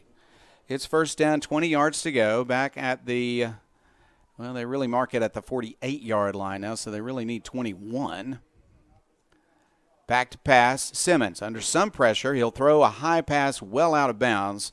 He did not have an open receiver and overthrew the receiver on the sideline. I'm not sure if that was a throwaway or perhaps he tried to get it to his receiver and overthrew him, but Middleton was right there on the coverage. Whatever the intention was on the throw, credit the combined effort of the Arkadelphia defense that time. You mentioned the secondary not giving Simmons any options downfield, but also enough pressure up front from the Arkadelphia defensive front to where Simmons didn't want to wait any longer. He just wanted to get the ball away without a potential loss. Second down, 21 yards to go for the Leopards. They go with the normal formation here of a blocking back, but they're going to fake the run and throw the pass. Simmons dropped the ball, dives for it, but Arkadelphia has it. Arkadelphia recovers a Simmons fumble at the Malvern 48-yard line. K.D. Young stripping the ball loose, and he is fired up on the visitor side. And Caden Brown got the recovery and fell on it, put both hands around it. We could see it from here. Beautiful job of responding after a defender stripped the quarterback of the ball. He didn't have a lot of space. He's a great runner, but without space, he held the ball a little too loosely, and Arkadelphia knocked it loose. First turnover of the game. First down and 10 for Arkadelphia. Great field position at the Malvern 48-yard line. What a game so far by the Badgers. Leading 21-6, a chance to extend the lead. Running play, they're going to give it to Reed. Reed looks for space outside. He's hit, but he'll drag a couple of defenders across the 45-yard line. That's going to pick up at least 3. Let's see if they give him 4. They're going to spot it right at the 45, so that's a 3-yard gain, 2nd and 7. Reed hasn't had a lot of yardage, but the running game has at least been an attempt at keeping that defense honest and letting them respect the run as well as the pass. The passing game has worked beautifully so far today. Here's a reverse play. They get it to Hughes. Hughes looks for room on the sideline. He's got enough room for a first down. Out of bounds near the 35 of Malvern. Really nice play and good speed, of course, by Hughes. Now, we've seen a handful of trick plays from Malvern early in this game, but Coach Shucker takes one out of his own bag here. His own bag of tricks, able to use the double reverse, and that's going to be good enough for a Welch Funeral Home first down. Beautiful run by Hughes to the outside to continue to extend that play for that extra yardage. Ball spotted at the 36. That is a first down for Arkadelphia. Play action pass. Whitten under pressure. He's hit. He'll escape that pressure to the 35, to the 30. He is spinning around 3 Leopards inside the 30-yard line. A big gain on first down. 2nd and short coming. And we've mentioned it on broadcast a few times this season. Donovan Whitten started out as a linebacker, and that time using his strength to continue the play. He's not afraid of contact. Ball at the 28-yard line. Whitten wants to pass on 2nd down. He'll throw the pass. It's incomplete, as Bailey was hit immediately and could not hold on to the ball. Definitely an incomplete pass. 3rd down and 2 coming. Arkadelphia was going with a no huddle that time, and it was almost a beautiful route there, but it looked like the ball was just a little bit behind Bailey, and it was a good hit that forced the ball loose as well. So now Arkadelphia facing a 3rd and short inside Malvern's 30-yard line. Reed is the running back next to his quarterback, Donovan Whitten. Whitten will pitch it instead to Hughes. Hughes finds a hole. He's hit, will be spun down, and might be just short of the first down or might be there depending on the spot. The spot is near the 25. It's very close. It is a first down. Arkadelphia gets it by a few inches, and they're right by the sticks, so they won't have to measure. First down, Arkadelphia. The ball is going to be spotted right on the 25. Good run by Hughes to make that Welch Funeral Home first down. 1st and 10, Arkadelphia, 25-yard line of Malvern. Rolling to his right, Whitten. Oh, he's under pressure. He spins away. He throws to the end zone. Fight for the football. Touchdown, Arkadelphia. Oh, that's Trip Campbell, and a crowd came down with it. And you see some Arkadelphia fans jumping over the barricade, and for good reason. That's a highlight reel play right there. Donovan Whitten able to spin out of the tackle, throws the ball unfazed. And then Trip Campbell with a beautiful catch in traffic. We know that he's great fighting in contention, but that time making a catch of the year to help Arkadelphia extend its lead to 3 scores. Here's Brock Curry with the extra point. 3 for 3 so far. Let's make that 4 for 4 for Mr. Curry. And Arkadelphia has a lead now extended to 28-6 over Malvern. 1:25 left in the second quarter. So we'll see if the defense will stand up to the Leopards again, as the Leopards will have what we think might be the last possession of the first half and the first possession of the second half. But Arkadelphia has built a 22-point lead, and we'll be back with more. We'll talk about that Farm Bureau touchdown when we come back after this. Rise Counseling and Diagnostics is a member of the Pediatrics Plus family and offers behavioral health services to children, teens, and families. Their goal is to identify and address the needs of every client individually for their emotional, intellectual, social, and academic goals. Rise provides an array of individual and family counseling services as well as learning disability testing. You can receive services at the Pediatrics Plus Arkadelphia Clinic on 702 Hickory here in Arkadelphia or via telehealth. To learn more about how they can serve your family, visit riseforfamilies.com. 1:25 left. Arkadelphia will kick off. This is a Price & Company kickoff, and a very important one. Arkadelphia has been kicking deep. One of the best running backs in the state, Jalen Dupree, has had little room to return these kickoffs. The kickoff coverage for Arkadelphia has been beautiful so far, and they need it to be good again. This is a kick that's going to be allowed to bounce at the 5 and make it into the end zone. No return whatsoever. Beautiful kick. Good strategy by Brock Curry, and Arkadelphia will send its defense onto the field once again. And you mentioned the good strategy there, Jeff. He aimed that kick a little bit towards the right. There wasn't really anybody there to try and return it. Return man decides to step out of the way a little bit there, but I don't even know if he could have gotten to that ball. It was just a nice line drive kick that was allowed to roll into the end zone for a touchback. Arkadelphia has had 5 possessions and scored 4 times. Malvern has had 4 possessions, scored on the first one, punted twice, and then turned it over on a fumble. First down now from the 20-yard line for the Leopards. They've got enough time, but no timeouts. Back to pass is Simmons. He'll throw to the flat. That's a completion, but an immediate tackle made. Really fine tackle made by Arkadelphia's Tucker Guy. And this is where the lack of timeout starts to come into play, as Malvern's going to have to be forced to go into the no huddle if they want to have a chance at scoring here before the break. That did not move the chains. Clock continues to run. We're at 1:04 and counting. Second down and short. He'll throw a deep pass. Looking for Carradine. He overthrows him at the 50-yard line. Incomplete. That does stop the clock with 58 seconds left, but it's 3rd down and 2. Good job there, forcing some pressure up front by the Arkadelphia defensive line. Good coverage in the secondary as well. Carradine ran a good route that time, and if he had a little bit more time, he may have been able to get open. Would have been a tough play. But now the Leopards facing 3rd down inside their own 30-yard line. You've also got to be careful not only about the time, but also moving the chains a little bit, because the Leopards could find themselves facing a 4th down situation here shortly. Yeah, and they are deep right now compared to where they have spent much of the game. At their own 28-yard line, a pass, and again, good pressure on the quarterback, and he threw high. Arkadelphia got there in a hurry. 4th down and 2. Malvern at its own 28, and there's still 54 seconds left after a couple of incomplete passes. And that time, Max Wilson, with a great rush to the quarterback, he was unfazed, and he ends up hitting Simmons there at the end of the play. Simmons just able to get the ball away, but what a game it's been for the senior in his final Ouachita River Rumble. Well, do you punt the ball and give Arkadelphia a chance from midfield, or do you go for it, try to keep the possession, but give up an opportunity for a short touchdown drive by the Badgers? They're going to line up for a punt. Simmons has it. He is going to kick it. It's a high kick, a long kick. It's going to be allowed to bounce, and it will take a Malvern bounce. This is a big advantage for the Leopards to try to keep Arkadelphia off the board in the last minute of the first half. It's going to roll out of bounds inside the 15-yard line. What a kick. What a nice bounce after the kick. And Arkadelphia has 42 seconds left and a 22-point lead. The Badgers are going to huddle on the side. The Badgers do have 2 timeouts left. So it is not a foregone conclusion that the Badgers are going to run out the clock here. We'll see what the decision is from the far side. What a job by this defense for Arkadelphia. A touchdown on the first possession by Malvern, and then 4 possessions, no points for the Leopards. And Arkadelphia's defense has been strong all season long, averaging just over 13 points per game allowed for the season. But when you look at conference play, it's below 10, just over 9 points per game allowed against opponents in the 7-4A.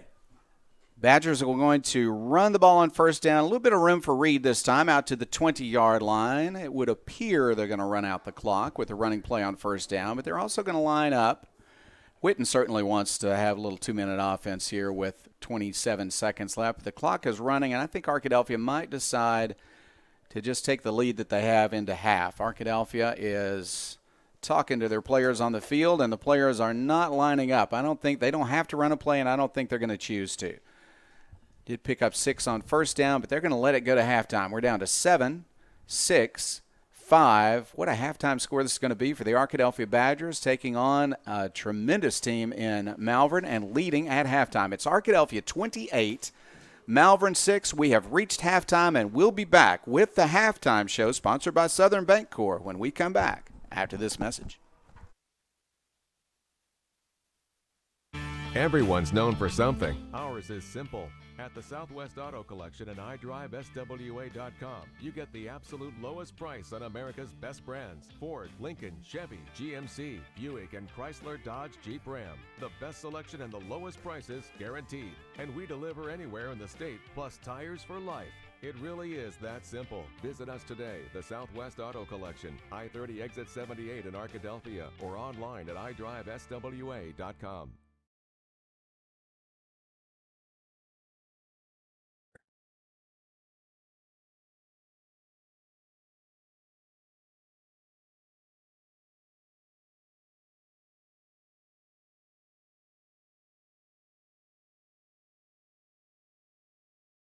At Southern Bancorp, we are wealth builders for everyone. We see building wealth as helping people succeed in creating strong financial futures. For some, it's having tools to build credit and buy a first home. For others, working with our award-winning SBA team to launch or grow a small business. And still others might use our unique savings plan today to save for tomorrow's dreams. Wherever you are in your wealth building journey, Southern Bancorp can help. Stop by or visit banksouthern.com to get started. Southern Bancorp, member FDIC, equal housing lender. Hey, I didn't order any pizza. Jake from State Farm. After you saved me so much dough on insurance with that Parker promo, I devised a promo for you. Here's the deal, Parker. State Farm offers everyone surprisingly great rates. Right. Pepperoni pockets. Cuckoo Crusties. There's no promo, it's just great rates. And a cider ranch. If you want the real deal, call State Farm agent Austin Wingfield in Arkadelphia today. Like a good neighbor, State Farm is there. Under perfect conditions, your car traveling at 65 miles per hour can stop in about 300 feet. That's the length of a football field. But a fully loaded tractor trailer, one that weighs 80,000 pounds, will take 2 football fields to stop. And that's if the driver is rested, paying attention, and the truck and load is properly maintained. If you're in an accident with a big truck, call 1-800-CAR-WRECK. Get the experienced team that's going to be on your side, by your side. Price & Company Insurance is the area's only trusted choice independent insurance agency. What is that, you might ask? An independent insurance agency works for you, the customer, and not the insurance companies.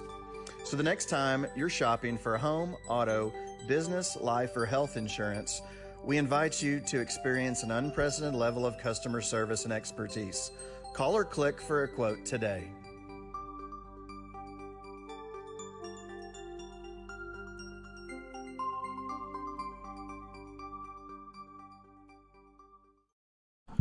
Welcome to the Southern Bancorp halftime show. This is Chris Babb, and we're not going to have a picture of the field during the game, during the halftime. Neither band is performing. We wouldn't be able to hear them anyway.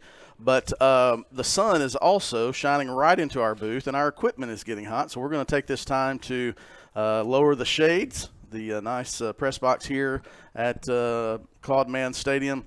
We're going to lower the shade and then talk through halftime. We'll have some statistics, and we'll introduce our guest here in a second, and then we will bring you the second half. This is the Southern Bancorp halftime show. Arkadelphia 28, Malvern 6. Chris Babb here, joined by Kyle Sutherland of Scorebook Live. And Kyle, this is a game that you were looking forward to coming to. I guess originally, you wouldn't be able to be with us because you would have been on the sidelines or in the booth with the Buzz Game of the Week. But because of the schedule change, not able to do that broadcast, but you were able to still come to this game. And I know this is one of those games across the state, any classification, but especially in Class 4A, that has a lot of eyeballs on it. Would have been last night and probably even more so today. Yeah, absolutely. You always look at the 4A7 conference, and I've talked to a lot of people about this year. Even when it started back in 06, that was my junior year of high school, and it was really competitive back then. Of course, Arkadelphia and the Robinsons was a big name in this conference for a long time. They weren't in it, but it's been competitive, for the last 15, 16 years. And just like we probably expected, you of course expected Ashdown to be in that mix as well, and they were up until they played Malvern in the last couple of weeks here, that it's really come down to Arkadelphia and Malvern. And you thought that it was going to be for the championship, for the 4A7 championship whenever we got here today, and right now it's just been all Arkadelphia. It has. There are 4 quarters in the game. It's not over at halftime, and I know Coach Shucker is telling his team that in the locker room. So is Coach Plumley. The game's definitely not over.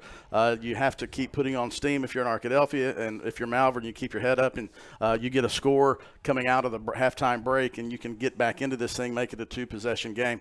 Kyle, let's talk about Class 4A. I guess 2 of the conferences have their seeds set. Last night, the 4A4 finished, and Harmony Grove already had the 1 seed, but Bauxite earned the 2 seed with that. Actually, the 3 seed with their win over Harmony Grove. It was a perfect triangle for 2, 3, and 4. So the winner of today's game will have home field until the semifinals. You'll play the 5th seed team from the 4A4, and that will be Clinton. The loser of today's game will be the 2 seed from the 4A7. Have at least one home playoff game, and they would play Pottsville next week. How do you see the Arkadelphia and Malvern Those will be 2 from the conference. Nashville will be the 3 seed, Ashdown the 4, and the Mena Waldron winner tonight will be the 5. How do you see those teams having faring in the state playoffs as we start next Friday night? Well, I'll start with Ashdown. You know, I was here with the Buzz. We did that game for I guess was that 2-3 weeks ago, and again, Ashdown was one of those top 3 teams when you looked at the 4A7 at the beginning of the year, just because of their athleticism, because of their history. So I think that they're going to be that dangerous 4 seed there. You know, just with what they have. I know that really over the last couple of weeks, it's been a struggle for them. You know, they had that 15-12 win over Mena, but I think that they probably needed that as opposed to maybe a blowout to just get some more confidence. But this is going to be – we've seen so many times. I can't remember the exact stat, but there's been a lot of times, and Arkadelphia been that many times that the state champion has come out of this conference, and it could very well be that again this year. Nashville in 2015, Arkadelphia 17-18. Robinson had a couple of those in there. The 4A7 has had at least a representative in the 4A state championship game most of the last decade, and if sometimes 2 of those teams. Let's talk about Scorebook Live.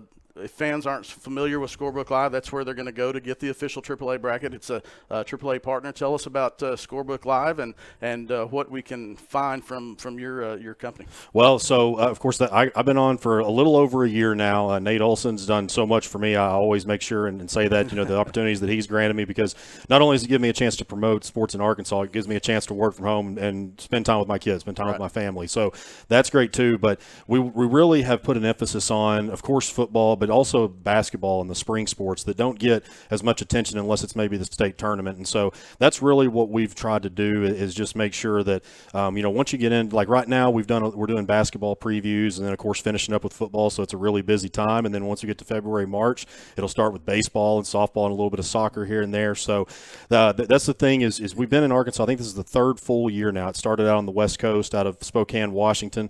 And that's just really what it's about, is to, the company has that vision to but we're trying to get in every state. We're in about half of them right now, but really just to continue to bring more exposure to the athletes, schools, and communities. We're with Kyle Sutherland of Scorebook Live. It is halftime. There's no camera on your screen if you're just joining us here in halftime. The halftime score, Arkadelphia 28, Malvern 6.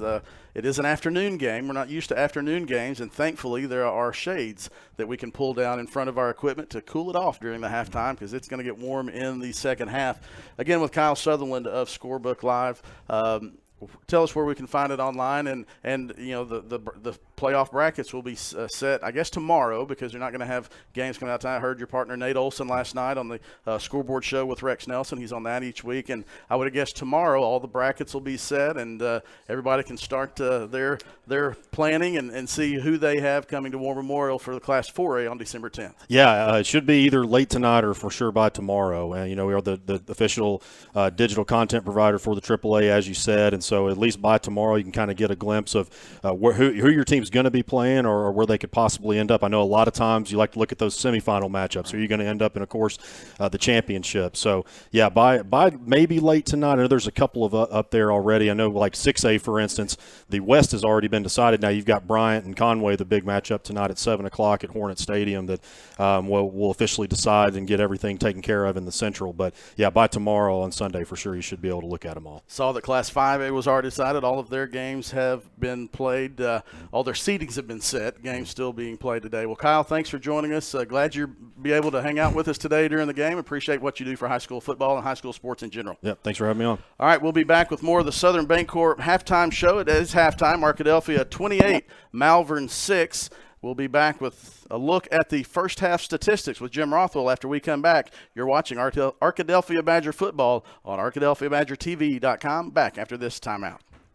Price & Company Insurance is the area's only trusted choice independent insurance agency. What is that, you might ask? An independent insurance agency works for you, the customer, and not the insurance companies. So the next time you're shopping for home, auto, business, life, or health insurance, we invite you to experience an unprecedented level of customer service and expertise. Call or click for a quote today.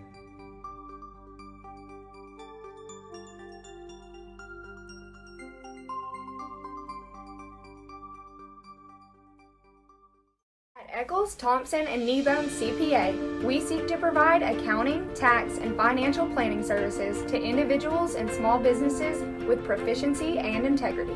Serving Arkadelphia since 1977, our staff looks forward to meeting your financial goals of today and also becoming your financial advocate for life.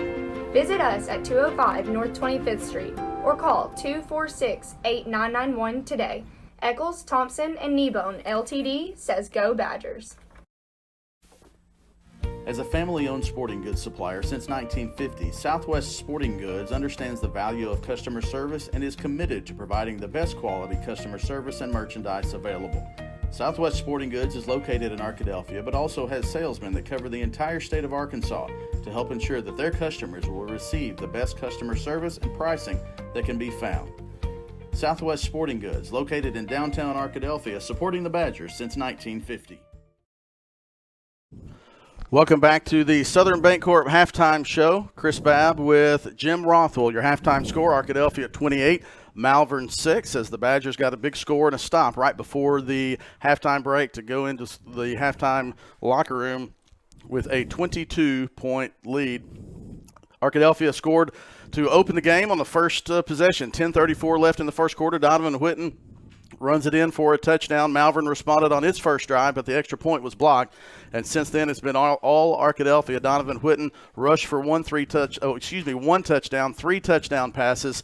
Trip Campbell with 2, Carter Babb with 1, and Arkadelphia leads 28-6. Jim, offensively for Arkadelphia, it's been efficient. They talked in the first half that there haven't been a ton of rushing yards, but they've been effective, and they set up the pass well. They really have. Reed is 7 carries for 31 yards, and Whitten has 5 carries for 38, but a couple of key runs to keep drive going or to get positive yardage there. Just enough to make Malvern stay honest. But the passing game has been the key in that first half. Whitten was 8 out of 13 for 180 yards in the half. Had 3 TDs, some big plays. They had 6 first downs through the pass. Again, we see the same pattern, spreading the ball around from Babb to Hughes to Purefoy to Campbell. Babb has a touchdown, Hughes has a touchdown, and Campbell has a touchdown. That's right. I think I misspoke earlier. I said Trip Campbell with 2. His one should have counted for 2. That was such a fantastic pass and catch from Whitten to Campbell. But you're right. Babb, Hughes, and Campbell all with the touchdown reception.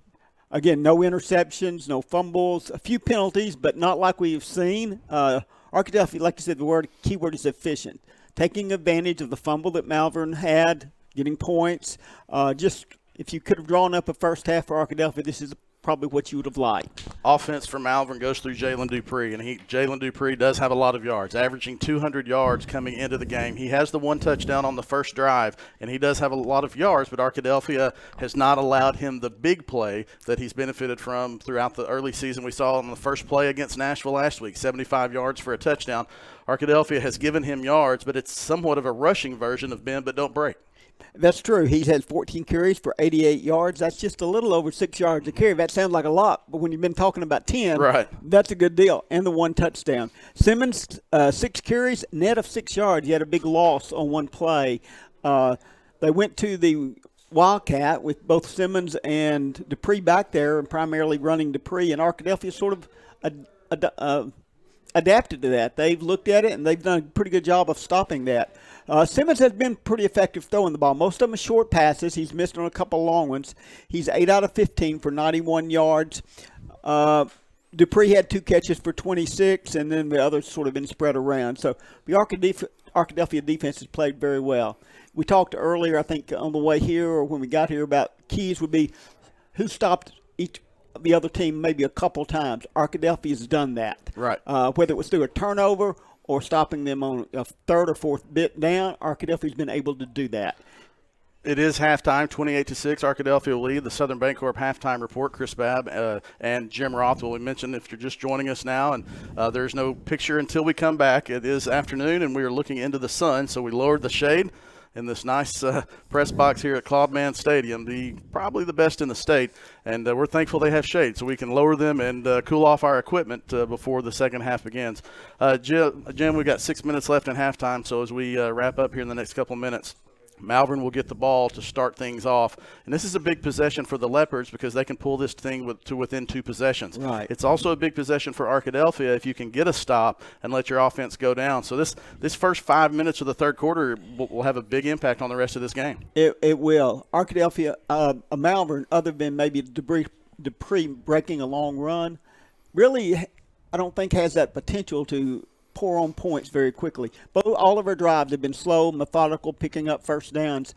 If Arkadelphia keeps the 3-score lead after that first possession, it forces them to do something different that they're not comfortable doing. And also, Arkadelphia defensively, we saw a couple of times in the first half. When you put yourselves in the position to get a stop, you get a little bit too excited, and the officials are going to be watching that, especially in the second half. Arkadelphia has hurt itself one time. Thankfully, it didn't end up in a touchdown.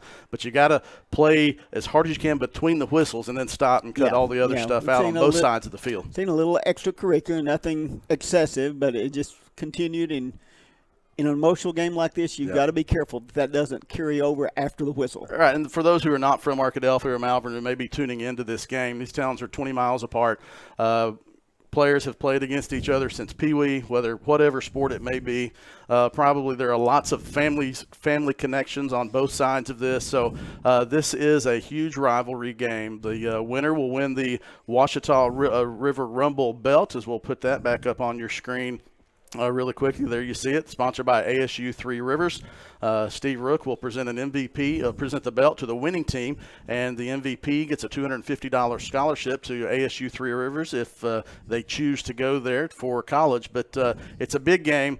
It's an exciting game, and we've got an exciting second half coming ahead. Yeah, it's sort of interesting to play on a Saturday morning, afternoon. The weather is great, huge crowd. I wondered, after the change, but I guess people decided, hey, it's a Saturday, don't have anything else to do. Let me go watch some good football. 60 degrees, sunny skies, and unfortunately sun in your camera, and that's why we got a shot right now. Jim, thanks a lot for that halftime statistical report. The Southern Bancorp halftime show will return after this timeout. Again, your halftime score, Arkadelphia 28, Malvern 6. It'll be Leopard's ball when the third quarter starts, and we'll wrap up the Southern Bancorp halftime report after this timeout. You're watching Arkadelphia Badger football on ArkadelphiaBadgerTV.com.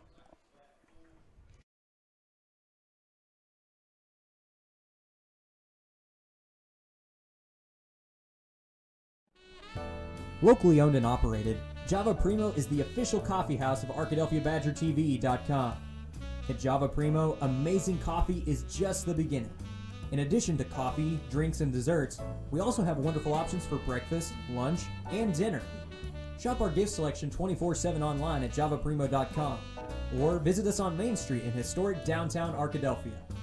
Java Primo Coffee House, Cafe, and more says, Go Badgers!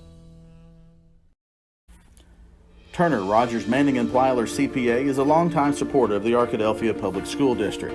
Turner, Rogers, Manning & Plyler has established a reputation for providing clients with outstanding services that include auditing, accounting, and tax and business consulting. Contact Turner, Rogers, Manning & Plyler today at 870-246-4563 or by visiting them at 305 Professional Park Drive in Arkadelphia. Turner, Rogers, Manning & Plyler says, Go Badgers! Doctors Gary and Rob Rucker are proud sponsors of this Arkadelphia Badger broadcast. Dr. Gary and Rob Rucker supporting the Badgers since 1996. Get real attention on your auto insurance. Get real auto, home, and life insurance. Get Farm Bureau Insurance.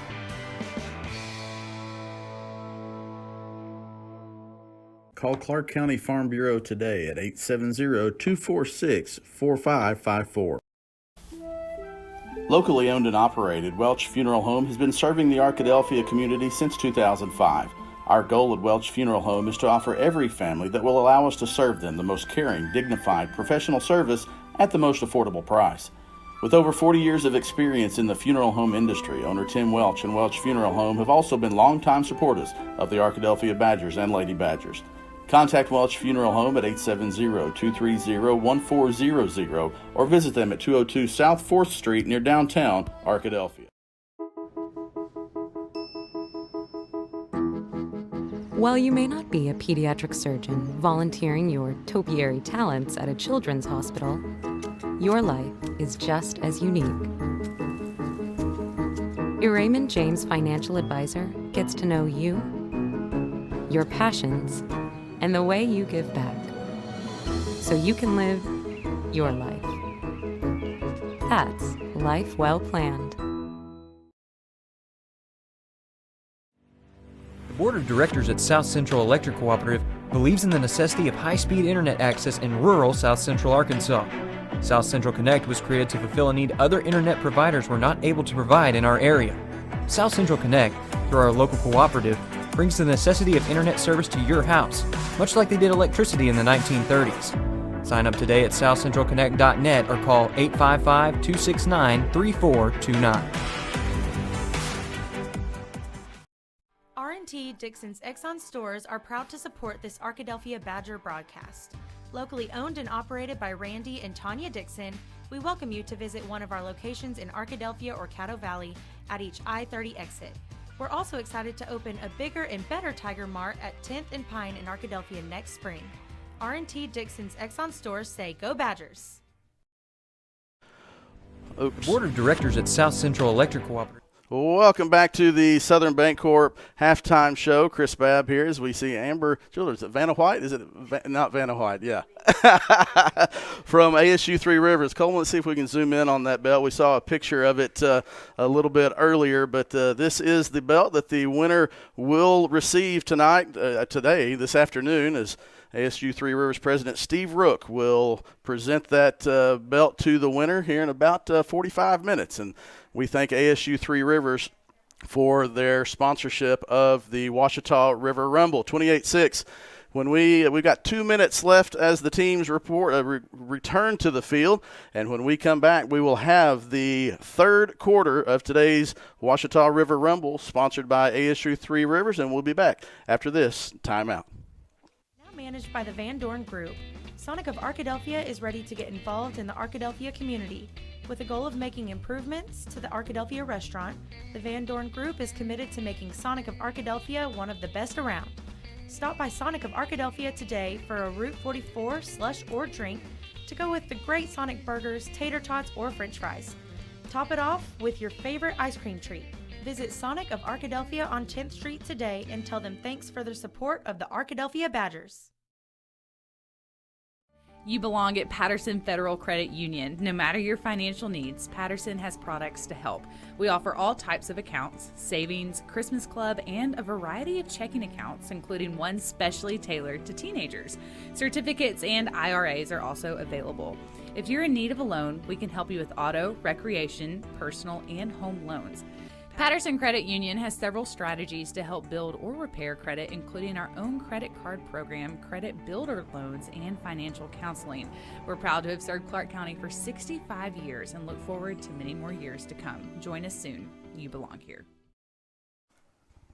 Second half action coming your way here momentarily from Malvern. We're at Claude Mann Stadium, where at halftime Arkadelphia leads at 28-6. This game was expected to be closer, but the Arkadelphia defense has played so well today. Malvern got a touchdown on its first possession. Since then, they have had 4 more possessions and have not been able to score, held to punts and 1 turnover. The Arkadelphia offense, on the other hand, has had the ball 5 times, 6 including when they just ran out the clock at the very end of the first half. But before that, 5 times and scored 4 touchdowns, and they have a 28-6 lead. But Arkadelphia will kick off as Malvern won the toss at the beginning of the game and elected to defer to the second half. So Malvern will have the ball first, and they're going to try to turn around the momentum in this game in the very beginning here of the third quarter. Third quarter brought to you by Providence Veterinary Clinic, and we are excited to bring you this second half. Jeff Root along with Chase Hartzell, and Chase, this is going to be an important possession for the Malvern Leopards. It all starts right here with the kickoff from Brock Curry. Here's the kick, line drive shot, allowed to bounce. It's near the sideline, and it slips out of bounds. Just took 1 too many bounces and went out of bounds. So good field position for Malvern. No return opportunity, but good field position for the Leopards as they'll set up. Now, we've seen that kick work for Curry earlier in the game. He tries to hook it to that right side and try to get the touchback. That time just had a little bit too much hook on it towards the right side, and it ends up going out of bounds on the home sideline. So now Malvern, with its best field position to start out a drive today, starting at their own 35-yard line. The Leopards at their own 35 to get started. We'll watch this offensive setup as they've tried direct snaps to Jalen Dupree, who had a good but not great first half running the football. And instead they are going to go to the quarterback who hands it off to Dupree, and he has a short gain on first down. He's a very talented running back. It's not that he didn't get some yardage, but he didn't pile up touchdowns in that first half. and we saw him go more to the edge towards the end of the half, trying to go to the right and the left sides. Didn't see him go too much up the middle that time. The Leopards trying to establish some dominance up front, and Dupree gets some solid yardage, about 4 yards on the gain. Second down, 6 yards to go as they're going to spot the ball near the 40-yard line. Option play, and they're going to pitch it, but Arkadelphia is all over that, and they're going to force Dupree out of bounds.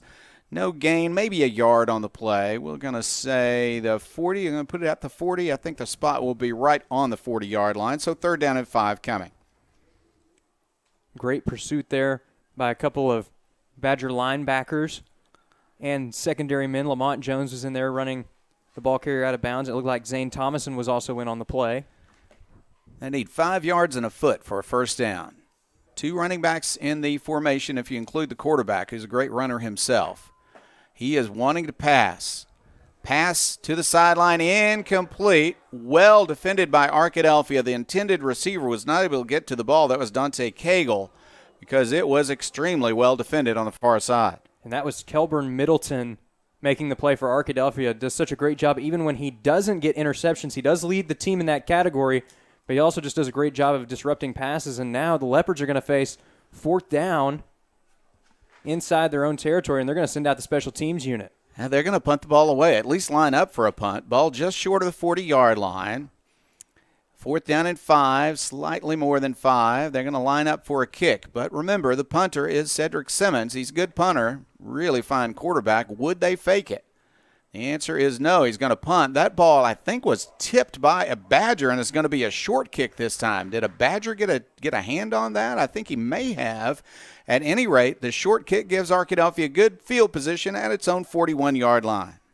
And if there was contact, at least on the rush that time, it was Nick Williams. He's been making some great plays in the special teams unit as well. He has blocked a punt, and he has blocked a PAT or 2 throughout the season, so no surprise to see him there getting to the man punting the ball away, but still just a great job there on special teams, forcing the short punt. And now Arkadelphia's got some excellent field position to start out their first drive of the second half. And this is an important drive to maintain the momentum with another good offensive drive by the Badgers. Running play on first down. Kyle Reed has some space. He's got 10. He's got 12. Best run of the night so far. I say night. It's an afternoon, isn't it, for Mr. Kyle Reed? Kyle Reed there showing some prowess as he's able to pick up the Welch Funeral Home first down. But, Jeff, you mentioned it being a Saturday afternoon. He was running like a guy who's going to be running on Saturdays here in a few years. Yeah, good run by the sophomore that time. First down and 10. Malvern 48-yard line for Arkadelphia. Early third quarter action. Arkadelphia leads it 28-6. Back to pass. Witten looking downfield. He's got some room to throw, but now it looks like he's going to run. Short pass complete to Babb, to the 30, to the 20s, to the 15, to the 10, to the 5. Babb, I think he made it. It is touchdown Arkadelphia. But a flag is down back in the line of scrimmage. Going to be a holding call against Arkadelphia. Sorry I didn't see it before I got so excited at the end of the play. Going to bring that one back. But what a job by Babb to get open. Witten threw the ball before he got to the line of scrimmage, I believe.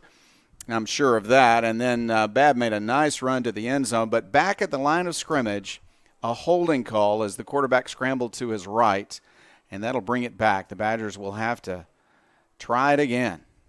Holding call against Arkadelphia. Touchdown called back. Arkadelphia still has the ball. Still first down, but they're going to have first down and long now. The ball spotted all the way back to the 36-yard line of the Badgers. They've got to make their way to the 37-yard line of Malvern for a first down. So Arkadelphia has a challenge. But the Badgers have been up to every challenge so far this afternoon with this nice 22-point lead. Babb still in the game, lines up top of your screen in the slot. Very top of your screen is Trip Campbell, who had a big first half. And at the bottom of the screen, near the sideline, is Evan Bailey, and in the slot is Latonio Hughes. Donovan Witten sends Reed in motion, wants to run the ball. A called run up the middle. Witten's going to get 5, 6, maybe 7 yards. I think they'll only give him about 5, as they say. A knee went down at the 41-yard line. It's second down coming. Well, we've seen some solid pressure up front from the Leopards yet again starting out. They have one of the better defensive lines in the conference and in all of 4A. But a good job there by Donovan Witten doing what he's been doing all afternoon, resisting the pressure and making some good yardage. Ball back to the 41. They'll pass it. That's Campbell. He's got the catch at the 45 to the 44-yard line. Yeah, I think they're going to mark it at the 44, but that's a good gain, and it's third down now and manageable. And Campbell's so effective on those routes to the left side, coming over the middle of the field. That time, able to catch it in stride. It was a beautiful ball from Witten as well. And they're going to make that a 16-yard gain. It's going to be third down, and the Badgers are going to need, I think they marked that at the 43. I do see it now from the 43-yard line, so they're going to need 5 yards. Third down and 5. This is really probably 4-down territory as well. Passing play, they'll throw it to the flat, incomplete, as the defender got there just as Trey Campbell went up for the ball. So incomplete, but fourth down coming. I said 5. It looks, Chase, like it's closer to 6, but fourth down coming for the Badgers. And this is 4-down territory, and at least for the moment we're seeing the offense stay on the field, so it looks like they're going to try and go for this. Badgers will go for it. 43-yard line of Malvern. They need between 5 and 6 yards. Trying to beat him with the hard count first. Now they're going to go to the actual play. Back to pass, Witten. He's got a pressure. He'll throw. That's complete pass. Again, a good pass to Campbell. And Campbell, and they take 2 Leopards to bring him down inside the 25. What a nice pattern. What a nice catch. Witten, accurate passing. Everything has worked well today. A Badger is slow in getting up, and that is going to be Campbell. He's limping a bit. He had an injury issue earlier, kind of nagging injury early in the season, but in recent weeks he has been a prime target for Witten. And that time he converts on a fourth down. It's first down and 10, Arkadelphia. Ball spotted at the 23-yard line. Great job there picking up the Welch Funeral Home first down. He got off the field quickly, so hopefully we can see him back in the game soon. They needed 5. They got 20. From the 23-yard line, first down for the Badgers. Handoff. This is Reed up the middle to the 10, to the 5. Kyle Reed in the end zone. Touchdown, Arkadelphia. Beautiful play call there for the Badgers. Got to give some credit to the offensive line, opening up a big hole up the middle. And when Kyle Reed has space like that, he can do some damage. It was off to the races, and Reed was winning that foot race all the way. Arkadelphia starting off the second half the same way they did the first, with a touchdown. Brock Curry is perfect on the day, 4 for 4. He'll try his 5th extra point. Left-footed senior kicker. Kick is up, and it is going to sneak over the crossbar, and he's 5 for 5. It is good, and Arkadelphia has extended its lead here in the third quarter. 9:27 left in the third. Arkadelphia 35, Malvern 6. We'll be back after this word. Whether you realize it or not, you see the work of bats and signs all around Arkadelphia. When you see the Badger equipment trailer on the way to a Badger game, bats and signs did that. When you're watching the Badgers, Tigers, or Reddies and see the signage that just really makes their facilities pop, bats and signs did that too. You see the signage in downtown Arkadelphia, on the campuses of Ouachita and Henderson, or the sign in your neighbor's yard supporting a candidate or their favorite Badger? Yep, bats and sign did that too. Longtime residents and supporters of all things Arkadelphia called Mark, Jared, Chris, or Ryan at Bats and Signs today to see what they can do for you.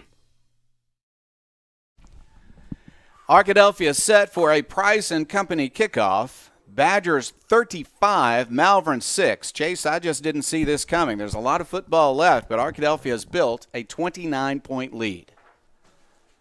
Right now, Arkadelphia has all of the momentum, and this home crowd at Claude Mann Stadium has gotten awfully quiet. The Leopards are going to have to find a way to rally here, down by 4 scores. High kickoff to the 10-yard line. It is returnable to the 20. He's going to be knocked out of bounds at about the 23. They might give him the 24-yard line. It's not that I doubted Arkadelphia, Chase, but Malvern comes in undefeated against teams from the state of Arkansas, undefeated in conference, a high-flying offense, and Arkadelphia has just played beautifully offensively and defensively today. Now, obviously it's not over, but it's 35-6, 9:22 left in the third quarter.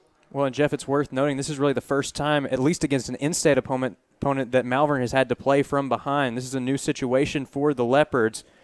Trying to respond here hasn't gone well thus far, but we'll see if Coach Plumlee makes some adjustments. Cedric Simmons, a 4-year starter at quarterback, fires a pass into the flat, tried to get it at the hash mark, actually, to Dupree. It sailed behind him, incomplete, 2nd and 10. Just a miscommunication there, similar to what we saw towards the end of the first half. Simmons just not able to hook up with his receivers. It's been a while since Malvern had a big offensive play, and the body language is not looking as good for the Leopards right now as we had seen it earlier in the game. Arkadelphia has been able to stifle this offense time after a first possession touchdown by the Leopards. That was a long drive. Back to pass, Simmons. Looks to his right. Now he wants to run. Coming back to his left. He's got some room this time. To the 30-35, good speed, knocked out of bounds at the 42, maybe the 43-yard line. That's Strong run there from Cedric Simmons as he was able to resist the pressure. You know, we haven't gotten to see him make too many big plays up to this point, but we know that he's capable with his legs when he gets some space. That's what he got right there. And again, just the awareness there really showing off his experience as a 4-year starter. As he's making some plays when he gets the opportunities. It's just there haven't been that many opportunities there. That's a 20-yard run and a first down for the Leopards at the 44-yard line on their own side of the field. No backs in the formation. He'll throw again. That's complete to Dupree, who is immediately tackled. Just immediately tackled by Kelburn Middleton. Good job there by Middleton being right there to make the tackle. Still a short, effective route there, though, for the Leopards. Dupree running a nice route and manages to hold on to that football to get a nice gain, make this 2nd and short. Ball is just barely across midfield. Back to pass again, under some pressure this time. He throws deep, and there are 2 Badgers there to defend. It's out of bounds and incomplete. And 2 of the best men out of Arkadelphia's secondary were there to make the play. Kelburn Middleton and Nick Williams, both of them have at least 1 interception on the season. So perhaps it was best for the Leopards there that the ball did go a little high. Back at the football is just almost touching the 50-yard line, so take your pick. It's 3rd and 3 or 3rd and 4. Closer to 4, I'll say. One would think this would have to be 4-down territory, though, if Malvern's going to catch up. They've got to cash in on some of these offensive possessions. Blocking backs to the right, rolling to his right. Simmons under pressure. He's hit in the backfield, but he escapes and is going to make it back to the line of scrimmage, maybe a gain of a yard. 4th down coming. And now it looks like some frustration setting in as the offensive line clearly frustrated with the Badgers' defensive front getting to the quarterback that time. It looks like there was some words exchanged. Katie Young was trying to get the attention of the official, but either way it's going to be a no gain or maybe a gain of 1. They'll give him 1 yard, it looks like. Yeah, the ball went from just almost touching the 50 to right at the 49, so you got to, we'll say 3/4 of a yard. How about that? 4th down and 3, however you look at it. They've got to make it to the 46-yard line. And they're going to run for it. Here's Dupree in traffic. He'll run over 1 defender, and then 2 more defenders are going to bring him down. But he's got a first down. Malvern playing to their strengths here on 4th down. That's the man you want with the ball in his hands. That's Dupree. He was able to get to the outside just like he wants. Good blocks up front by the Malvern offensive line. It was some decent pressure there from the Arkadelphia defensive line. But the Leopards able to power forward for another first down, and that's going to keep the drive alive. Still in the 3rd quarter, 7:35 left, clock running. Malvern's at some point, I think, going to look for another big play, but boy, the secondary has done a great job against the passing game. The running game has been good at times, but not consistently good for Malvern. Here's a running play as he escapes the pocket, makes a nice spin move, and got 10 yards. That's Simmons at his best for a first down. And they're going to spot the ball. Now a flag goes down at the end of the play, and this might be, Arkadelphia believes it's going to be against Malvern. This was well after the play. There were some players that collided, and they exchanged some words. We've seen that over the last several plays, and it looks like the officials have finally had enough. Malvern really celebrating after that first down. It was a good run by Simmons, but something went awry. Arkadelphia believed it was going to go against Malvern, but the officials have not marked it off yet. The line of scrimmage looks like it's the 32-yard line. The officials are still having a conversation. Officials talking with Coach Shucker, so it looks like this is going to be on the Leopards. That's it. Yeah, Chris is enlightening me here, and they are going to mark it as a first down. And the chain gang is moving, but I think they're going to be moved back. It should be a first down and then a penalty after the first down, but the chain is going to set up as if it's 1st and 10. So let's see. Goodness, are the officials going to notice that? They move the chains along with the marker, the down marker that tells you where the ball is spotted. Well, the ball after 15-yard penalty is going to be now at the 48-yard line, but it's lined up as a 1st and 10. The officials are going to start the clock, and that's the way it's going to be. Here's pressure on the quarterback. He throws incomplete. Tried to get it to Carradine, but big pressure on the quarterback right up the middle from Zane Thomason. That made a difference. And that was the duo of Kelburn Middleton and Nick Williams, again, almost making a big play there. Middleton with some excellent coverage in the secondary. Ball goes Aubrey that time for Simmons, and it was almost right to Nick Williams. So a huge sigh of relief for Malvern there, and it's going to be 2nd and long. 2nd down, 10 yards to go for the Leopards from the Arkadelphia 48-yard line. 7:11 left. 3rd quarter, Arkadelphia 35, Malvern 6. In the shotgun by himself is Simmons. He wants to pass under some pressure. He throws. It's incomplete. Now, the offensive player played defense there and knocked it down as Middleton went for the interception, but a flag went down. So is this going to be offensive or defensive pass interference? I think they're going to call it a holding call on the defense. Boy, Middleton was in position to intercept the ball, but the official decided he got a little too handsy to get into that position. The ball was actually batted down by the receiver, who wound up playing defense on the play. I think this might go against the Badgers instead of against the Leopards. That is going to be the call. There was a decent amount of contact from both men there in that exchange, but it looks like they'll say Middleton was the one who initiated it. I didn't see early in that pattern. Perhaps there was a penalty before I had my eyes on it, but following the football, by the time the ball got there, Middleton's in position for the interception, and it was the defender or the receiver holding on and switching to defense on the play. But perhaps before that, Middleton did some grabbing. So it's 1st down and 10, ball now up at the 39-yard line of Arkadelphia. Pressure on the quarterback once again. Under pressure, he's hit. He throws the ball at the last moment, and there's not a receiver in the area. Let's see if they throw a flag. The officials finally do.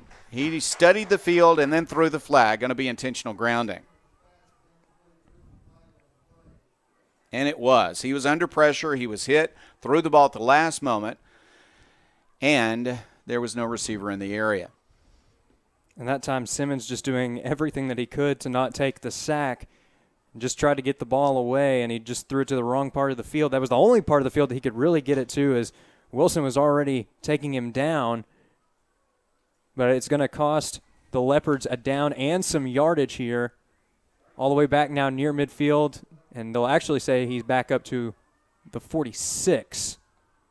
Yeah, they will spot it where the flag was down at the 46. That'll back them up by 7, and it's 2nd down and 17. 2nd and 17. Lots of flags here on this possession, but Malvern still has an opportunity. It's only 2nd down, but they need 17 yards for a first. They'll put Dupree back in the backfield now. Simmons wants to pass, though. He'll fire it downfield, and it is intercepted. Arkadelphia has the interception at the 15, a return to the 20. This is Latonio Hughes looking for space. He's to the 23, trying to get around a Malvern Leper, and he'll step out of bounds at the 35-yard line. What a beautiful interception by Latonio Hughes. Beautiful play there by Hughes. It looked so effortless. It almost looked like he was the wide receiver running the route that time, read the ball perfectly from the snap, and just catches it in stride. And now we've got a flag at the end of the play. Yeah, it looked to me like a Leopard wanted to continue to have a conversation with the Arkadelphia bench after the receiver actually ran out of bounds. There's no tackle on the play. They just chased him out of bounds. And then the Leopard decided to stay on the Arkadelphia side of the field instead of come back to his team, and they threw a flag that I think will go against him. That's going to give Arkadelphia even better field position. The Badgers lead it 35-6, 6:44 left. We're in the 3rd quarter. And you just got to keep your composure. That's unsportsmanlike conduct. There was no hit on the play, not a personal foul, but unsportsmanlike conduct is the call. 15-yard penalty. And the Leopards continuing to shoot themselves in the foot here. You have a mistake there in terms of the interception. It was a beautiful play by Latonio Hughes in coverage. But at the same time, adding some extra yards onto the end of the play. Now Arkadelphia's got the ball all the way past midfield up near the Malvern 49-yard line, and we know that this offense is humming right now. They don't need any extra help, but they're going to get it here. He caught the ball in the red zone, Chase, and had a nice return. Then you add 15 to that, and Arkadelphia suddenly has its possession starting in Malvern territory. Well, and the thing that was impressive about that return, too, is that he was running it almost like a route trying to go to the other end zone. So he actually took several steps towards the end zone and then started to reverse the field towards the left side, got some good blocks on the return, and takes it all the way up past the 30-yard line. And then you have the penalty at the end of the play, which gave them some extra field position, and it looks like we're going to have a timeout here on the field. Well, the officials are having a conversation with the coach at Malvern, and I don't know what he could be describing that would change anything. I think Arkadelphia is going to have the ball at the 49-yard line. Talking things over with Coach J.D. Plumley. His coaching career actually began on Malvern Avenue, just up the road, in fact, quite literally, at Lakeside High School. His alma mater, started there as an assistant, was the head coach at Fountain Lake before coming here to coach the Malvern Leopards. This has been the best season of his campaign with Malvern thus far, leading the Leopards to an undefeated record in conference play up to this point, just one loss on the season. But right now his team is in a tough spot, down by 29 midway through the third quarter. Chase, these are two heavyweight teams. You keep waiting for the counterpunch here by Malvern. It just hasn't come, as Arkadelphia has been able to control them with a very fine defensive effort today, and the Arkadelphia offense has accounted for 5 touchdowns and all 5 extra points as well. 35-6 lead, Arkadelphia with the ball at the 49-yard line of Malvern. Running play, that's going to gain yardage up to the 46-yard line. On the carry, Buckley, his first carry of the day, and D'Angelo Buckley, the junior, carries it up the middle for 3 yards, maybe 4, and it is going to be a second down coming for the Badgers. Might see a few more running plays to run a little clock here as we go down under 6.5 minutes to play in the third quarter. But we'll see.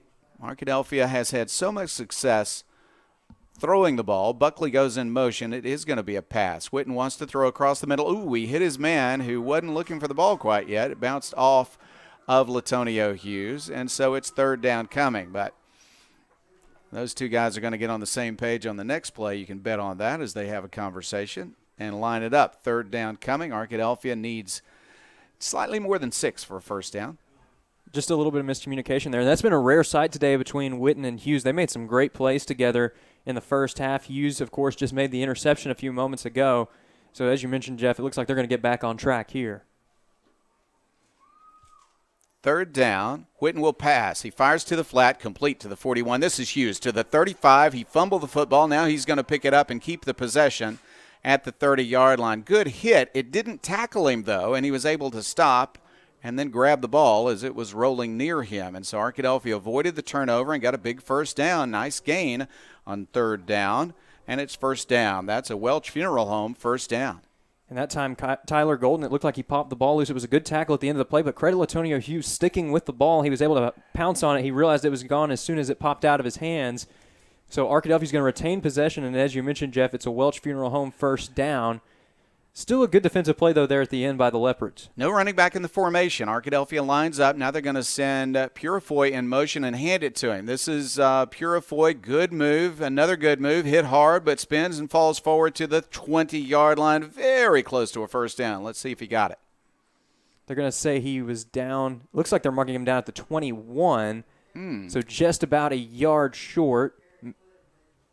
Yep, it's going to be 2nd and 1 here, but still a great run there from Purifoy. They hand it to Buckley. He's hit immediately, but I think he's going to fall forward and get the first down to the 19-yard line. Got a help from a lineman there who pushed him forward as he was stacked up.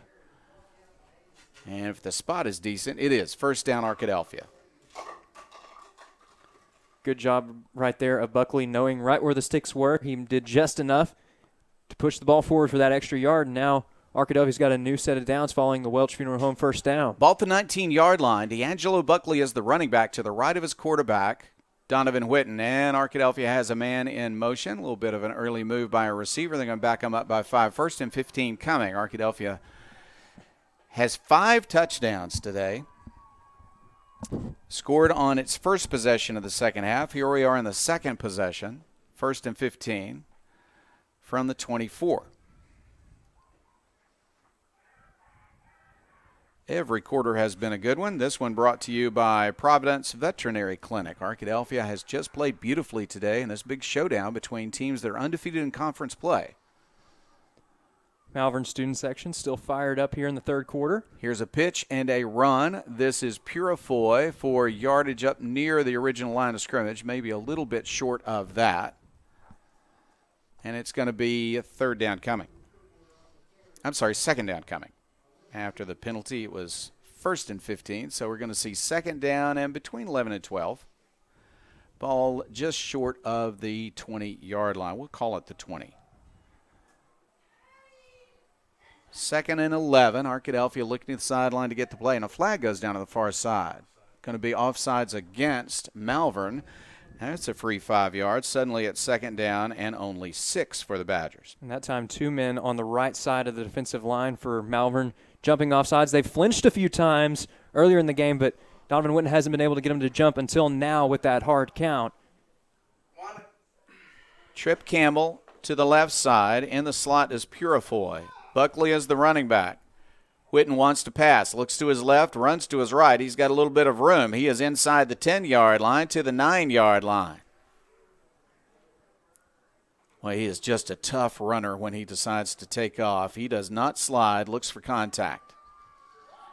Ball spotted with the back of the football just about touching the 10-yard line. And it is third down and 1. 3rd and 1 from the 10 for the Badgers. The running back is Buckley. Quarterback is Witten. Arkadelphia taking its time to set up on 3rd down and 1. They're at the 10-yard line of Malvern. Still the third quarter, but frankly just trying to put this game away. Here is a running play by Buckley. Looking for space, bounces it outside, still looking for space. He'll make space. He's to the 5. Buckley in the end zone. Touchdown Arkadelphia. But a flag did come down. Oh, now they're throwing another flag down. Let's see what's going on. Maybe they just picked one up and moved it. Going to be against Arkadelphia. He bounced it outside after trying to go inside really twice, Chase, and I guess at some point in there, as he was changing direction, one of the linemen did not let go of a defender, and holding was called. And that's why you played at the whistle, so a tough break there for Arkadelphia. But you got to credit the determination there of D'Angelo Buckley staying with that play all the way to the end, finding his way into the end zone. It won't count in the official scorebook, but that was an impressive play there for the running back for Arkadelphia. It was. He did a nice job. You can grip a defender's jersey, but you can't hold on to it when they change direction. Running to his right is Witten. Looking to the end zone. He'll fire to the end zone, and ooh, that defender grabbed the receiver, and it was not called. Trip Campbell was looking for another touchdown. Okay, no call. We could see it from here, but the official, maybe from a different angle, didn't see it. So 4th down coming. Wow. Ball at the 17-yard line. Arkadelphia has a 3rd down or 4th down now. They'll need about 8 yards. 4th down and 8 after the incompletion. That was holding in the end zone or interference, but okay, moving forward. 4th down, 8 yards to go. They'll look to the middle of the field and throw incomplete, but a flag goes down because that time they did see it as Purifoy was held. Yeah, it was pretty obvious that time. He had no chance to get to the ball as he was held by the defender. And just not great awareness there because I don't think that ball would have been catchable anyways, at least where Witten placed the ball. Yeah, it's hard to tell. I mean, he had no chance to sprint to the middle of the field because he was held at the hash mark. The pass was in the middle of the field, but it's holding, not pass interference, I believe. They're going to mark it off inside the 10. They're going to spot the ball at the 8-yard line, and that, folks, should be a 1st down and goal for the Arkadelphia Badgers, and it is. 1st down and goal for the Badgers. Wow, a messy second half so far with a lot of penalties, but it has favored Arkadelphia as the Arkadelphia offense and defense have both played well. 1st down and goal, ball at the 8-yard line for Arkadelphia. They're going to hand it off. Here's Buckley, spins, makes another nice move, but he's stopped before he can make it to the 5. think they'll call it about the 6-yard line. Let's see where the official spot is. They're going to put it down at the 6. And it's 2nd and goal. A lot of plays on this drive because a number of penalties. Downs played over again, but Arkadelphia has been able to keep the drive alive. Started at the Malvern 49-yard line after Arkadelphia held on 4th down. Well, I should say stopped because held is being used for other purposes here in the 3rd quarter. Buckley runs again up the middle. He's inside the 5. He will tough his way up past the 3 to the 2-yard line. 3rd down and goal. A couple of strong runs there from Buckley. Hasn't quite gotten to the end zone yet, but he continues to fight against that strong pressure coming from the defensive front of Malvern. And it looks like this close to the goal line we may see power formation. I think that is what we'll see as we see some of the larger Badgers lining up.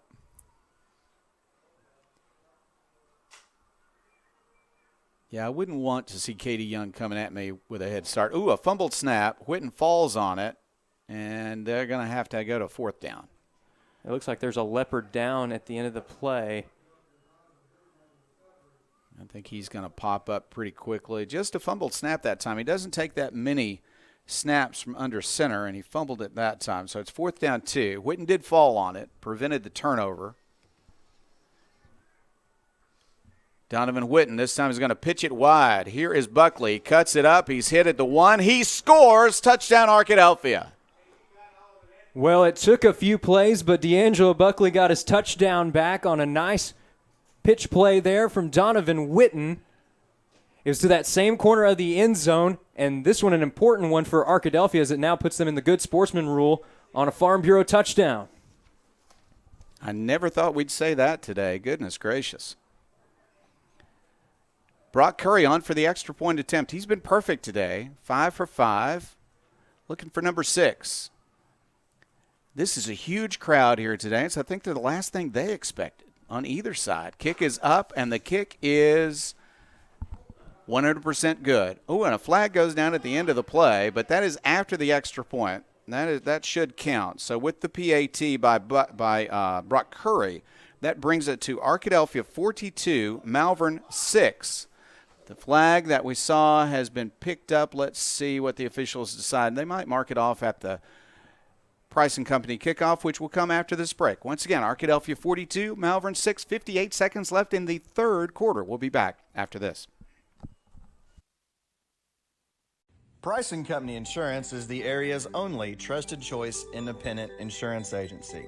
What is that, you might ask? An independent insurance agency works for you, the customer, and not the insurance companies. So the next time you're shopping for home, auto, business, life, or health insurance, we invite you to experience an unprecedented level of customer service and expertise. Call or click for a quote today.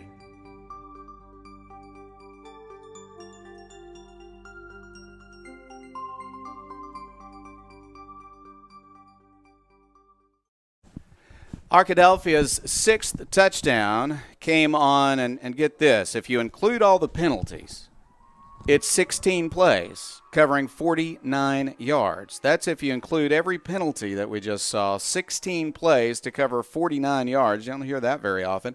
And it's 42-6 Arkadelphia with the lead on the Buckley 2-yard run for a touchdown. Reed has been playing running back and doing quite well, the sophomore, but now the junior in, and Buckley showing a lot of flash also here in the 3rd quarter, picks up a touchdown. The penalty was against Arkadelphia, so the Badgers will kick off from the 25-yard line. Brock Curry is set for that kick. He has been kicking long and short, alternating. We'll see what he does here. Arkadelphia with the lead of 36 points. So when this clock stops, if it is operated correctly, it's going to run a lot for the rest of the game. Here's a high kickoff. It is returnable from the 30-yard line up to the 35-yard line. He hits the sideline and is knocked out before he can reach the 45. 1st down and 10 for the Leopards.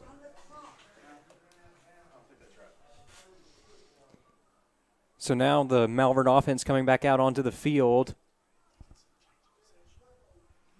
So they're going to be trying to get the getting to the end zone for the first time since the first quarter, and we're waiting on the clock to run, but that should run when the teams line up. There will be a stoppage for a change in possession. That's exactly it, but we're going to see it run a lot here in a few moments. We're almost to the end of the third quarter, and what a game this has been for the Arkadelphia Badgers. Cedric Simmons hands off. Here is a running play, backup running back in. He's going to get some good yardage up to the Arkadelphia 49-yard line on the carry for Malvern on, I think, his first carry of the evening is a young man who is not on my roster. They're going to get some of the younger guys a little bit of time. Do you have him on yours? That's Keyston. No, that is Jake Heathcott. He's got the carry. He's going to stay in the ball game. It's not wholesale substitutions, but Dupree is not back in the game right now. They might have just decided we're going to save him for the playoffs. Arkadelphia will be playing defense when we go to the fourth quarter. There is not going to be another play in the third quarter. We're down to 6, 5, 4, 3, and that's going to be it, folks. The third quarter has ended, and Arkadelphia has extended its lead. It's Arkadelphia 42, Malvern 6. We'll be back with fourth quarter action after this. At Eccles, Thompson, and Kneebone CPA, we seek to provide accounting, tax, and financial planning services to individuals and small businesses with proficiency and integrity. Serving Arkadelphia since 1977, our staff looks forward to meeting your financial goals of today and also becoming your financial advocate for life. Visit us at 205 North 25th Street or call 246-8991 today. Eccles, Thompson, and Kneebone LTD says Go Badgers.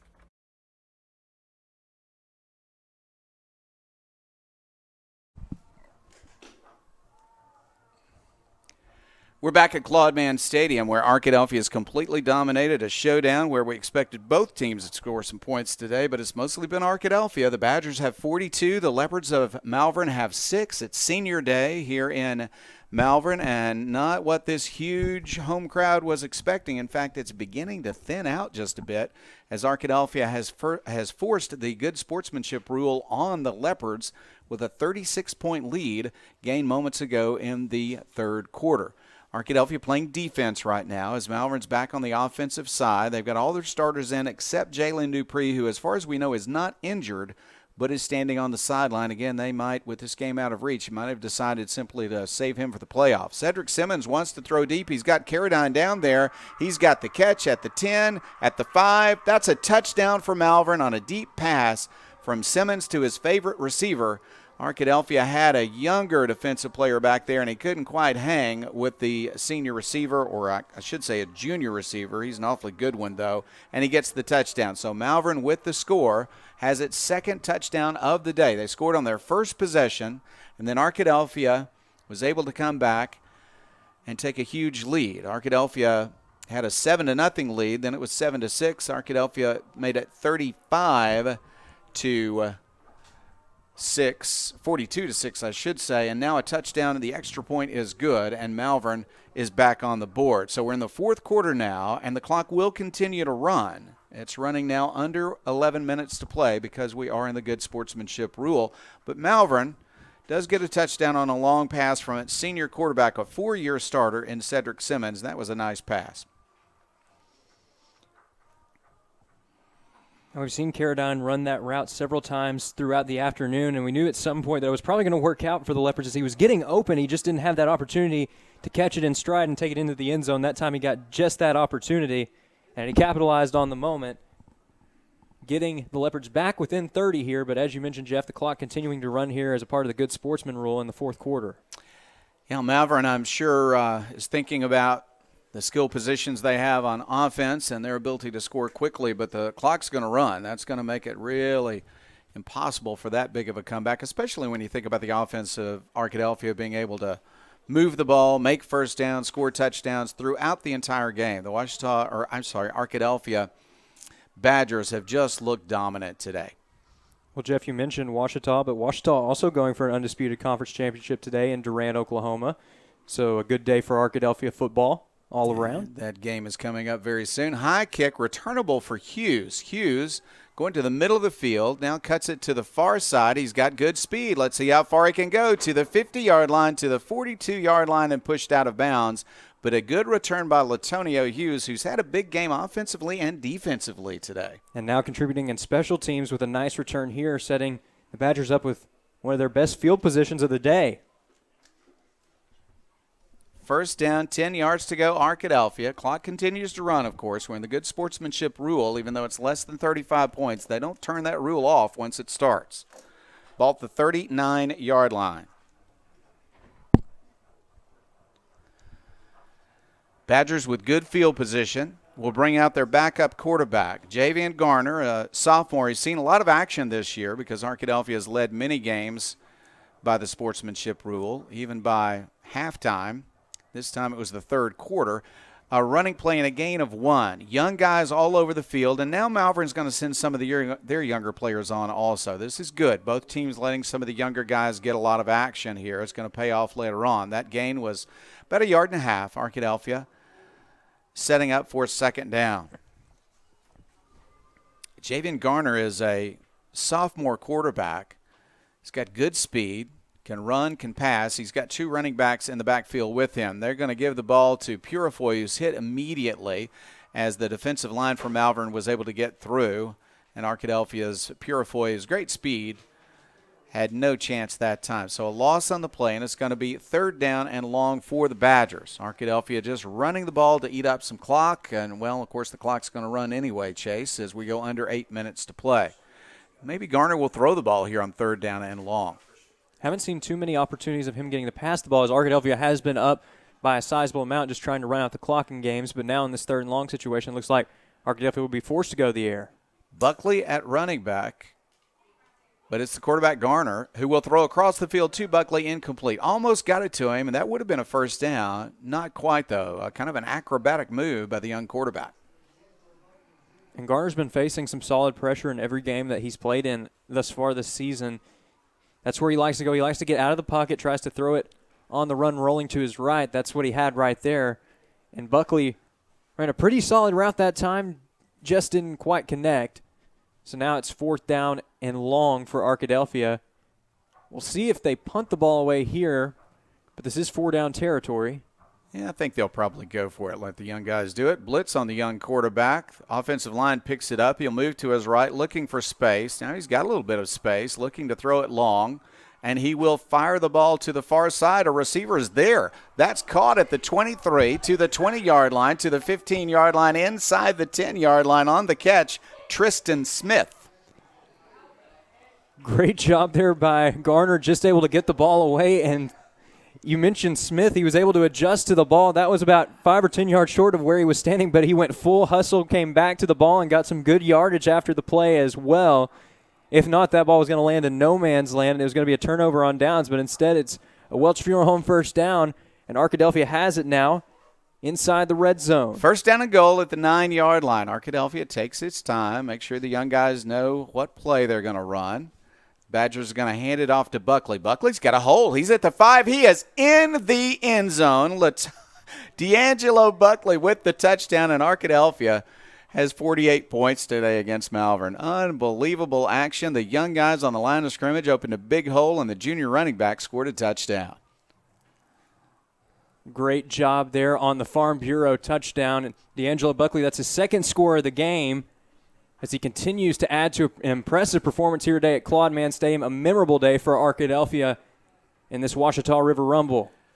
5:41 left in the game, and another touchdown for the Badgers with the backups on the field. Kick is high enough and straight enough, and it's good. Brock Curry is perfect on the day, and Arkadelphia leads it 49-13. Malvern will have another possession when we come back, and we'll come back with less than 5 minutes left in the game. We'll be back momentarily.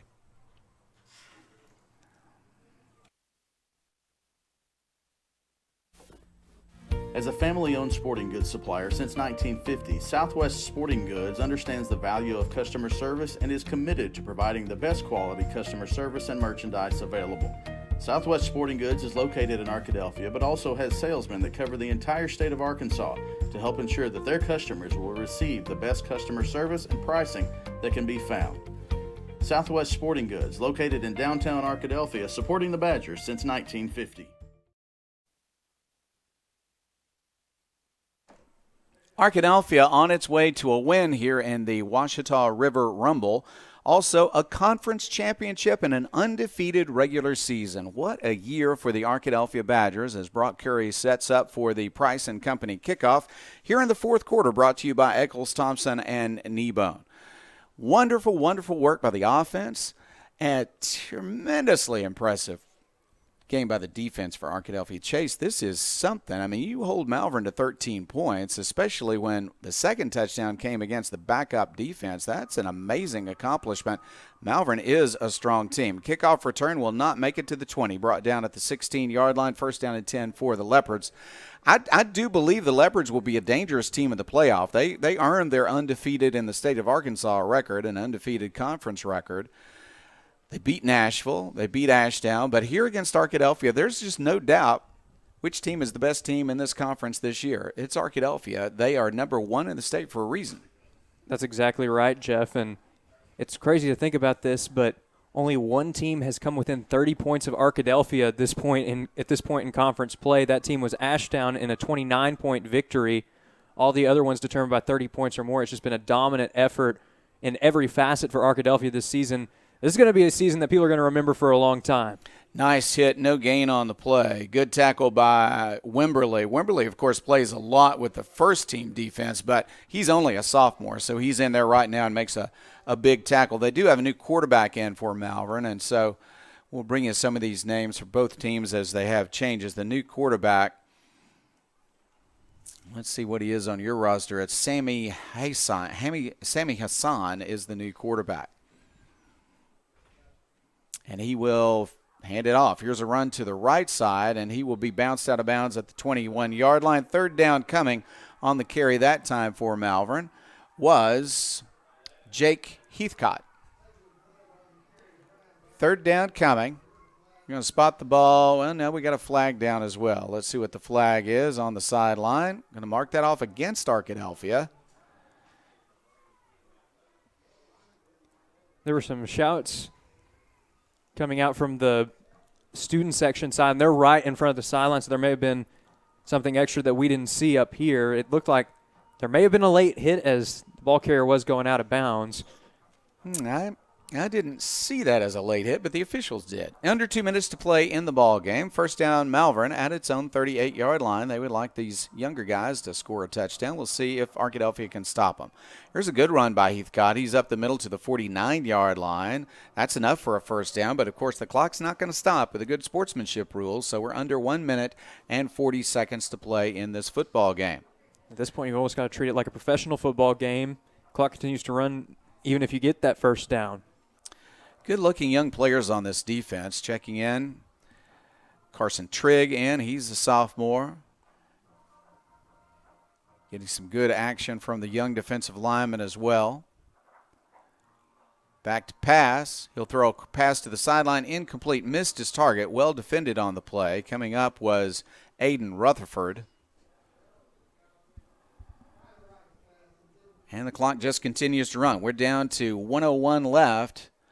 And the clock is going to run out on Malvern today. What an amazing performance by the Arkadelphia Badgers, number one team in Class 4A in multiple polls, and deservedly so. Undefeated for the season heading into the playoffs. Handoff on the play. There's a run into the secondary, but a good strong tackle is made. That tackle made by Reese Campbell. Down to 35 seconds. They might get one more play off. I don't think they'll get off more than that. In fact, Malvern not showing a lot of interest in running another play. I don't think they're going to. Play clock could be dead here if they decide not to go. They don't have to run another play, and as you mentioned, Jeff, I think that's going to be the case. But what a win for Arkadelphia as the teams are starting to line up, shake hands, finishing off an amazing season, an undefeated regular season. And the two teams are embracing now and about to shake hands as they'll meet at the 50-yard line. What an amazing football game, as you said, Chase. We came in expecting both teams to put points on the board. Arkadelphia did that much more frequently than Malvern today.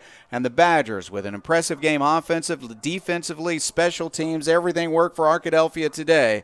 And the Badgers come away with a 49-13 win in the regular season finale. That is the clincher of a conference championship, #1 seed into the playoffs. Tremendously important win for the Arkadelphia Badgers as we head to postseason play beginning next week. Arkadelphia and Malvern greeting each other warmly now. They are rivals in every sport, and Arkadelphia will take the victory today. So the Badgers have a big win, and we've got a big post-game show coming your way. We'll have statistics from Jim Rothwell. We'll have sideline interviews as Chris Babb is headed down to the sideline. He'll bring us interviews from the Arkadelphia head coach, Trey Shucker. We're excited about bringing that to you in our post-game show. It is sponsored by Blinn Luxury Real Estate and Kerry Garnett, our buddy out in San Diego. A lot of action today, an unusual game in that it's a Saturday noon kickoff, but what an outstanding affair by these two teams, and we'll be back with more after this.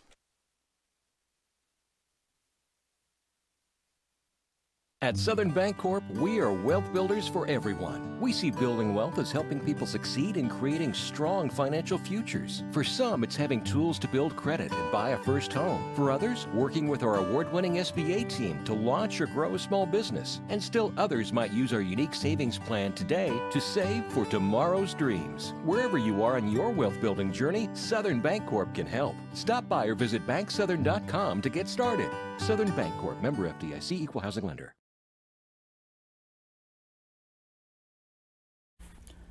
Turner, Rogers, Manning & Plyler CPA is a longtime supporter of the Arkadelphia Public School District. Turner, Rogers, Manning & Plyler has established a reputation for providing clients with outstanding services that include auditing, accounting, and tax and business consulting. Contact Turner, Rogers, Manning & Plyler today at 870-246-4563 or by visiting them at 305 Professional Park Drive in Arkadelphia.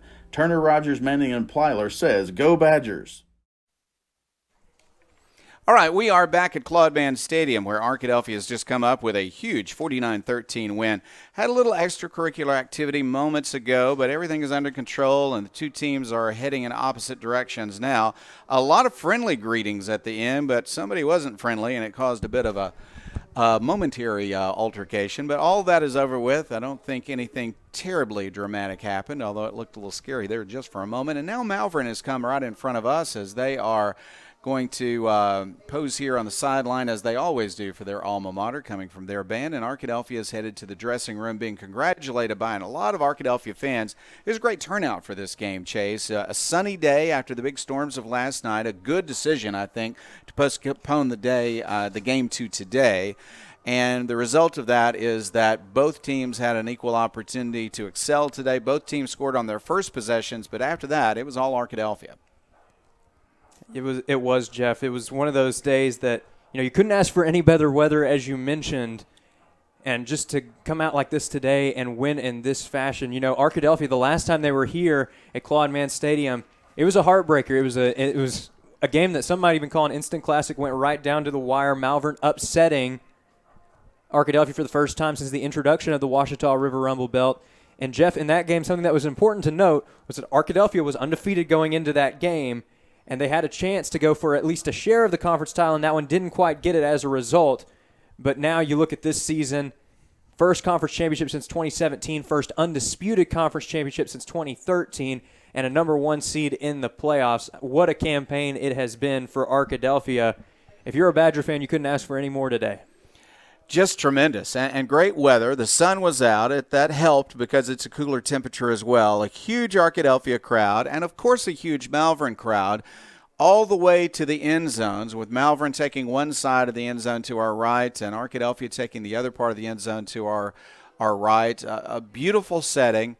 And a big game for Arkadelphia when we thought it would be both teams putting points on the board. Really, Arkadelphia dominated the game. Here's how it happened. Arkadelphia got the possession after Malvern won the toss, but Malvern deferred to the third quarter, so Arkadelphia got the ball first, and Arkadelphia scored in only 6 plays. The Badgers scored on 4th and 1 from the 26-yard line of Malvern.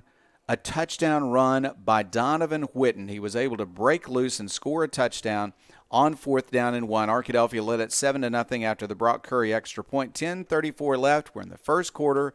Very quickly, Arkadelphia was on the board. Then Malvern took the ball at its own 18-yard line and drove 82 yards in 12 plays, running a little bit of passing. Dupree got the touchdown from 7 yards out, but Max Wilson blocked the extra point. So Arkadelphia kept its lead at 7-6. In fact, the Badgers never trailed today, never tied today, except when the game started at 0-0. So Arkadelphia had a 7-6 lead and then got another touchdown to stretch out that lead on an 8-play, 56-yard drive after a short kickoff. The extra point was good after the touchdown by Hughes on the pass from Whitten, 29-yard pass from Whitten on first down. And the Arkadelphia Badgers led it 14-6. Malvern then was stopped on 4th and 18. They had to punt from their own 44-yard line. Arkadelphia took over at the 15-yard line. Arkadelphia had to punt. Malvern got the ball back, an opportunity to try to catch up to the Arkadelphia Badgers, but they couldn't do it. They got 2 first downs and then turned it over on downs on 4th and 3 at the 46. They turned it over on downs. Arkadelphia took over at the 48-yard line of Malvern as they got 2 of the 3 yards they needed for the first down. Couldn't get the third one, so Arkadelphia took over. That turned out to be a key play in the game because Arkadelphia then drove to stretch that lead with a touchdown. Whitten to Babb, touchdown of 24 yards, 6-play, 48-yard drive, and Arkadelphia had extended its lead then to 21-6. Malvern had another drive going, got 3 first downs, I should say 4 first downs, but could not score because they turned it over. After that, Arkadelphia pass, Whitten to Campbell, 25-yard touchdown pass, 6 plays, 48 yards for the score after the turnover. 28-6, Arkadelphia had the lead, and that was the halftime score. In the third quarter, Malvern had the ball first, and Chase, very important that Malvern needed to get on the board and try to make it a game again, down by 3 touchdowns, but they couldn't do it. They punted the ball after 3 plays. Arkadelphia then scored. 23-yard touchdown run by Kyle Reed, the sophomore. The Badgers got the extra point again by Brock Curry. 35-6, Arkadelphia led it. 9:27 left in the third quarter. And then Malvern drove, again got 3 more first downs, but on 2nd and 17 from the 46 of Arkadelphia, an interception by Latonio Hughes, a return, a penalty at the end of that. Arkadelphia got the ball at the 49-yard line of Malvern, and we saw a parade of penalties on this drive, including those penalties, 16 plays covering only 49 yards. But Arkadelphia did get the touchdown on a Buckley 2-yard run. Suddenly it was 42-6. The mercy rule took over. Arkadelphia scored 1 more touchdown, also by Buckley, and the final score is 49-13. What an amazing football game. And again, I'm not surprised the Arkadelphia offense performed so well. I'm not surprised the defense performed well, but they performed, I think, beyond expectations against a team in Malvern that was just averaging so many points per game, a running back averaging 200 yards per game. He didn't get nearly that today, and a quarterback who's been a starter for 4 years at Malvern. This is a good Malvern team. They have a chance to do some good work in the playoffs, but Arkadelphia dominated this game from the opening kickoff. And you forget to mention, too, that this game was in hostile territory, too. This is a road game. It's a rivalry game, although I think you could say that that was offset in part due to the great turnout from the Badger faithful, as well as we mentioned earlier in the game. They were spilling out over the barricades here. Great turnout for both sides. It was just about as good of an atmosphere as you could have hoped for the Ouachita River Rumble. And based on what happened, I don't know if we're going to see a formal presentation of the belt at midfield, as there are still several Malvern players occupying the field right now, and there was some tension between the two teams that turned physical. But other than that, a slight damper on what's been a great day for Arkadelphia, but still there's going to be plenty to celebrate tonight with a perfect 8-0 record in regular season play, going 5-0 against conference opponents. You go into the playoffs with the 1 seed and that undisputed conference championship. Just an unbelievable performance. Arkadelphia again nearing the halfway point to the century mark with 49 points, almost got up to that 50. But also, let's talk about the defense. And this really speaks volumes, Jeff, because we're going to look back at this one as perhaps the standout performance of Arkadelphia's, defensive performance all throughout the year, all the defensive efforts. This is the most points that Arkadelphia has allowed to a conference opponent this season.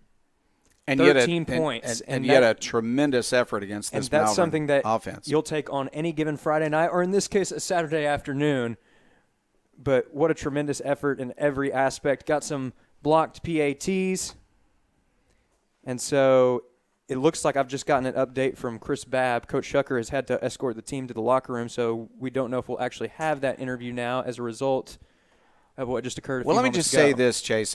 We may or may not be able to get an interview with the coach because he's got to have a conversation with his team about that little short-lived altercation at the end of the game when they were congratulating each other at the 50-yard line. Some words were passed that ended in some pushing and shoving.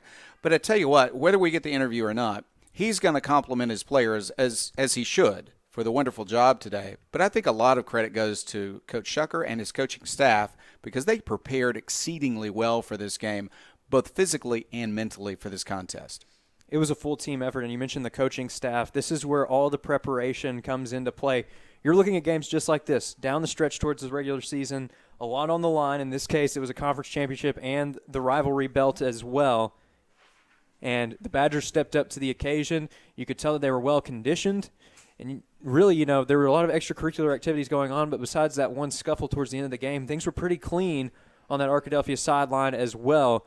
So you really just got to give some credit to the discipline of this team, not only in preparation, but also in the play that we saw today. You didn't see too many mistakes on either side of the ball, and even in special teams, as we mentioned, just excellent coverage, forced some mistakes on special teams for Malvern. And that's what led to the final result that you see on the scoreboard there, a 49-13 victory, and one that I think is going to stick out in the minds of many, as this was one of the marquee matchups going into high school football in Arkansas in the final week of the regular season. Arkadelphia was able to come through with some key Welch Funeral Home first downs when they needed them, and they piled up 7 Farm Bureau touchdowns here against Malvern this afternoon. Well, don't go anywhere. Stick with us on the Blend Luxury Real Estate postgame show. Our friend Kerry Garnett, sponsor of this postgame show, quarterback of the champion 1979 Arkadelphia Badgers. Arkadelphia Badgers, of course, more championships, and they're looking for one again this year as the #1 team in multiple polls right now for Class 4A. When we come back, we will have stats coming from Jim Rothwell. We may or may not be able to get that interview with Coach Shucker as he's had to visit with his team in the locker room, and they had to get the team immediately to the locker room. And so if we don't have that review, we'll at least have a conversation about an offensive and defensive player of the game. All that coming your way when we come back with more of the postgame show.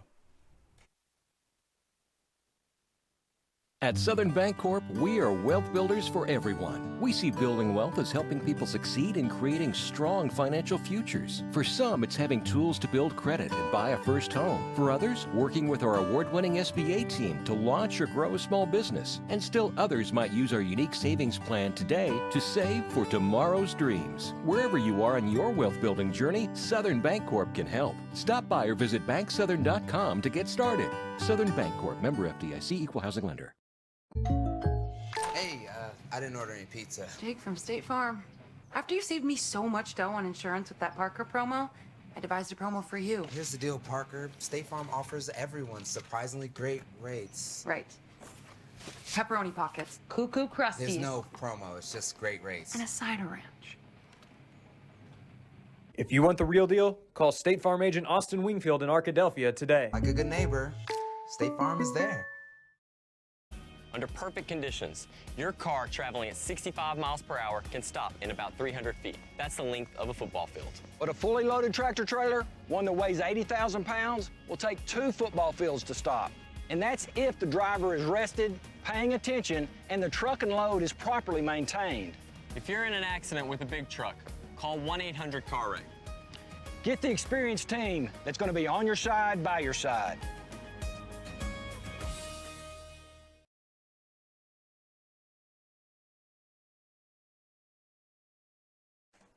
We're at Claude Mann Stadium in Malvern, where Arkadelphia has come up with a very impressive 49-13 win over the Malvern Leopards. The rivals have met again, and Arkadelphia has come away with the victory here in 2022. This is Jeff Root. Along with me is Jim Rothwell. Jim, stats, I would assume, looking pretty good for the Arkadelphia Badgers, who actually forced the good sportsmanship rule today on Malvern. They did. You were talking about the defense earlier. When you look at the numbers, that's the key. You hold this team to 13 points. The last one coming against some reserves in there. Great job on Dupree He had 17 carries for 97 yards, held him under 100 yards today. This is a running back that's averaging 10 yards a carry. He had a little over 5.5. He had 1 TD. Just finding ways to stop him, not giving up that big 65, 74-yard run or whatever for him. And then to counter that with also holding Simmons in check. They've got 2 great running backs. Simmons had 9 carries for 38 yards. He had a couple losses, one for a -12, so that's his net. But that's the key, 180 yards total rushing on 31 attempts for Malvern, holding a team that's what they do, is run the ball. They have 2 great backs in Simmons and Dupree. So to me, that was the key. And then we talked about this earlier, finding ways to stop the other team's offense. It might be stopping them on downs, but Arkadelphia came up with 2 turnovers, which were big in the game, the interception and the fumble. So a great job from everyone on defense. We saw a great job in the secondary. Simmons did complete 11 passes, but a lot of them were short passes. He didn't have anything really long except that one against the backups when they were in there for 50 yards. But other than that, 50-yarder, you're looking at 97 yards passing for him. So that's a great job by the defense. Offensively, we see the diversity of Arkadelphia. Whitten was 13 out of 20 for 232 yards, 3 touchdowns. We saw him run 7 times for 44 and get a touchdown. That's Donovan Whitten, just finding a way to keep the chains moving, whether it's throwing or running. Some big plays. There were times when I'd look and he would have 2 or 3 receivers he could have picked from to throw to. But he made good choices, some great passes, great catches. We see this spreading the ball around again. Babb 2 for 29 and a TD. Purefoy 3 for 21. Hughes 3 for 75 and a TD. Campbell again a big night, 5 catches but 107 yards for Trip Campbell and a TD. Tristan Smith had 1 for 33, a big play there by Javion Garner there when the subs were in. So a great job offensively, again, doing what they do well, spreading the ball around, having a total of 428 yards compared to Malvern's 320 yards, 21 yards. Penalties, still a problem for Arkadelphia, 12 penalties, 115. Malvern had 9 for 70. Again, this was a rivalry game. You're going to have some of that, but you've got to maintain your composure and your emotions. You can't give up personal fouls and things like that to keep drives going. So Arkadelphia's got to be mindful of that, particularly as it goes into the playoffs. But surprising, this is probably not what anybody around the state would have expected in this game, to hold Malvern to 13 points, and really just to 6. Because again, that's the second one. The second touchdown came against the backups that were in there. So, great job on both sides of the ball. Some Curry again, perfect on the extra points. Great coverage on the kickoffs. Malvern has some great people that can return kickoffs. They did not get a kickoff return, I think, over 20 yards on some of those, and then several of them one went into the end zone, I believe. So, great job on the kick coverage. Just a well-rounded game for Arkadelphia in every area, and getting ready for some playoffs. Jeff, I may be able to get my hat out after a couple of games here. I'll have it ready. The lucky playoff hat. The lucky playoff hat. I tell you what, Jim, you always like to see young guys playing well, but when you talk about a big game in the regular season, really a championship game like this was, or you talk about the playoffs, you want to be led by your seniors, and Arkadelphia was today. I mean, Donovan Whitten with a big game, he's a senior. Latonio Hughes with a big game, he's a senior. Trip Campbell with a big game, he's a senior. Carter Babb, a touchdown catch, a catch to make an important first down, he's a senior. The seniors are leading the way for this team, and that's a good omen for the playoffs. It sure is. The running game, they didn't. It was 80. Well, Donovan is 163 yards, but Reed and Buckley make a really good combination. They start usually out with Reed. He's maybe a little quicker, faster.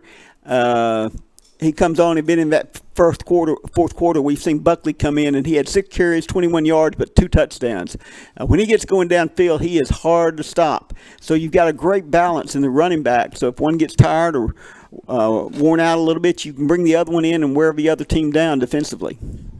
All right, we get word now that we do have an interview on the sideline with Trey Shucker, and that's going to be our own Chris Babb down the sideline with a conversation with Arkadelphia's victorious head coach, Trey Shucker. Let's go to that interview. Victory for the Arkadelphia Badgers. Coach, just a complete team effort, offensively, defensively, first half, second half. It really was. Offense came out and set the tone with the first drive, went out and scored. Defense got a stop, and then it really was just on from there. Very proud of our team overall.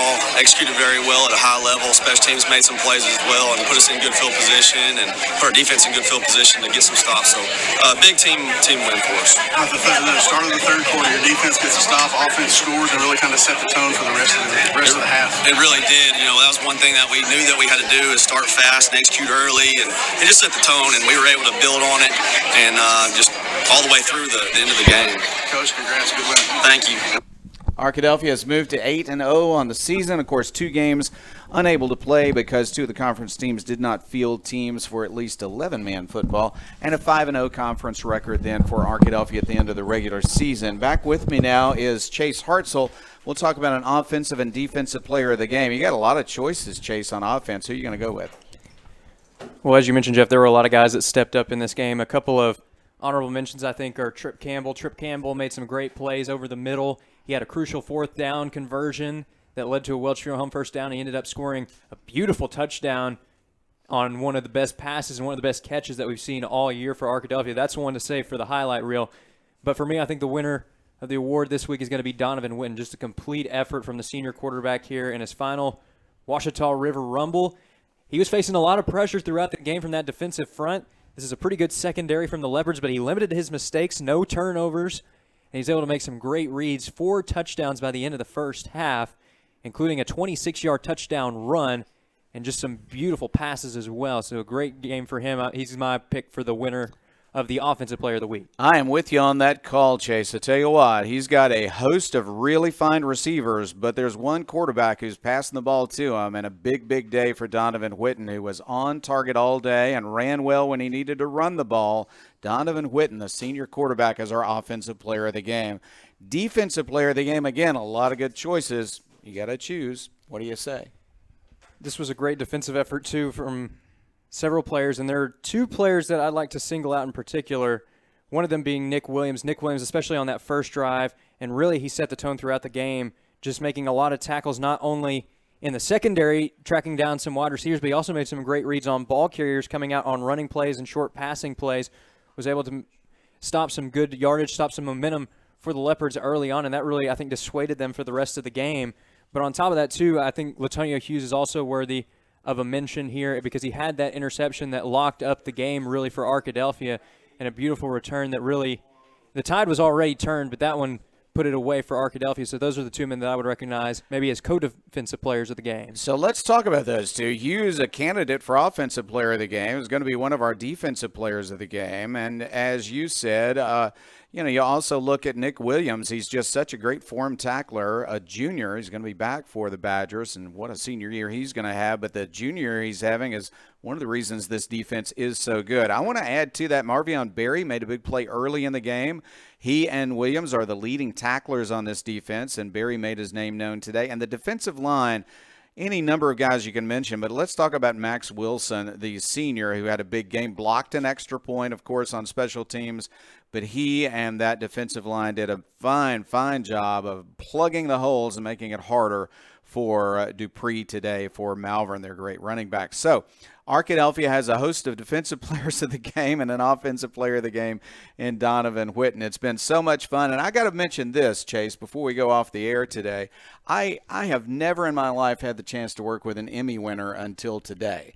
But during the off week, Chase went to St. Louis, and a video production that he made, he wrote, he edited, he put together in final form a video production about the Battle of the Ravine, which, of course, is coming up a week from today. And that Battle of the Ravine video, which was not about one game, but about the tradition of that challenge of the 2 teams in the Battle of the Ravine, it was about that tradition. That won a Student Emmy Award last week. And so, Chase, you are the first Emmy winner that I've worked with, and I couldn't be more proud to share the press box with you. Congratulations on that big award. Well, thank you so much, Dr. Root. And I've got to give a shout-out to you, too, because you were one of the narrators in that video as well. Did a great job narrating that, along with Dr. Casey Modal. And I was just honored to win that as a part of our department with the Rogers Department of Communications, getting to be a representative of Ouachita Baptist University and the Ouachita Sports Digital Network. Proud to serve with Chris Babb, who's here with us today, but also works with the Ouachita Sports Digital Network as the director of that. But really, just a team effort. I know that, I was kind of at the forefront of that, helping to direct it all together, but it was really the input of a lot of different people that helped make that possible, including you and Professor Babb here today. Well, Battle of the Ravine next week. I have a feeling that award-winning presentation will be aired once again. Looking forward to that. Want you to join us for the playoffs also next week. I think we find out tomorrow all of the brackets and how all that worked out. There is a game, I think, tonight. And so late tonight or tomorrow, you're going to find that out. We're going to bring you that game. It's going to be in Arkadelphia for the Arkadelphia Badgers. We know that much, and so we're excited about bringing you that game. We want you to come out and watch that game in person as well. The final score tonight, or it's almost night. We've been playing for a while now, but started at noon, an unusual Saturday noon kickoff because of the storm last night. Final score, Arkadelphia 49 and Malvern 13. Badgers finish undefeated in the regular season and conference champion, headed into the playoffs. I want to say thank you to Coleman Callan on our camera work today. Beautiful job by Coleman and this nice glass box that we've got, and he did a super job of shooting the game for us, as always. I want to say thank you to Jim Rothwell on stats, as always. I want to say thank you to my Emmy Award-winning partner, Chase Hartzell, and to the captain of our ship. That would be Chris Babb. This is Jeff Root. Good night, everybody. We'll see you next week. And Abby and Mary Kate, Grandpa is on his way to your house.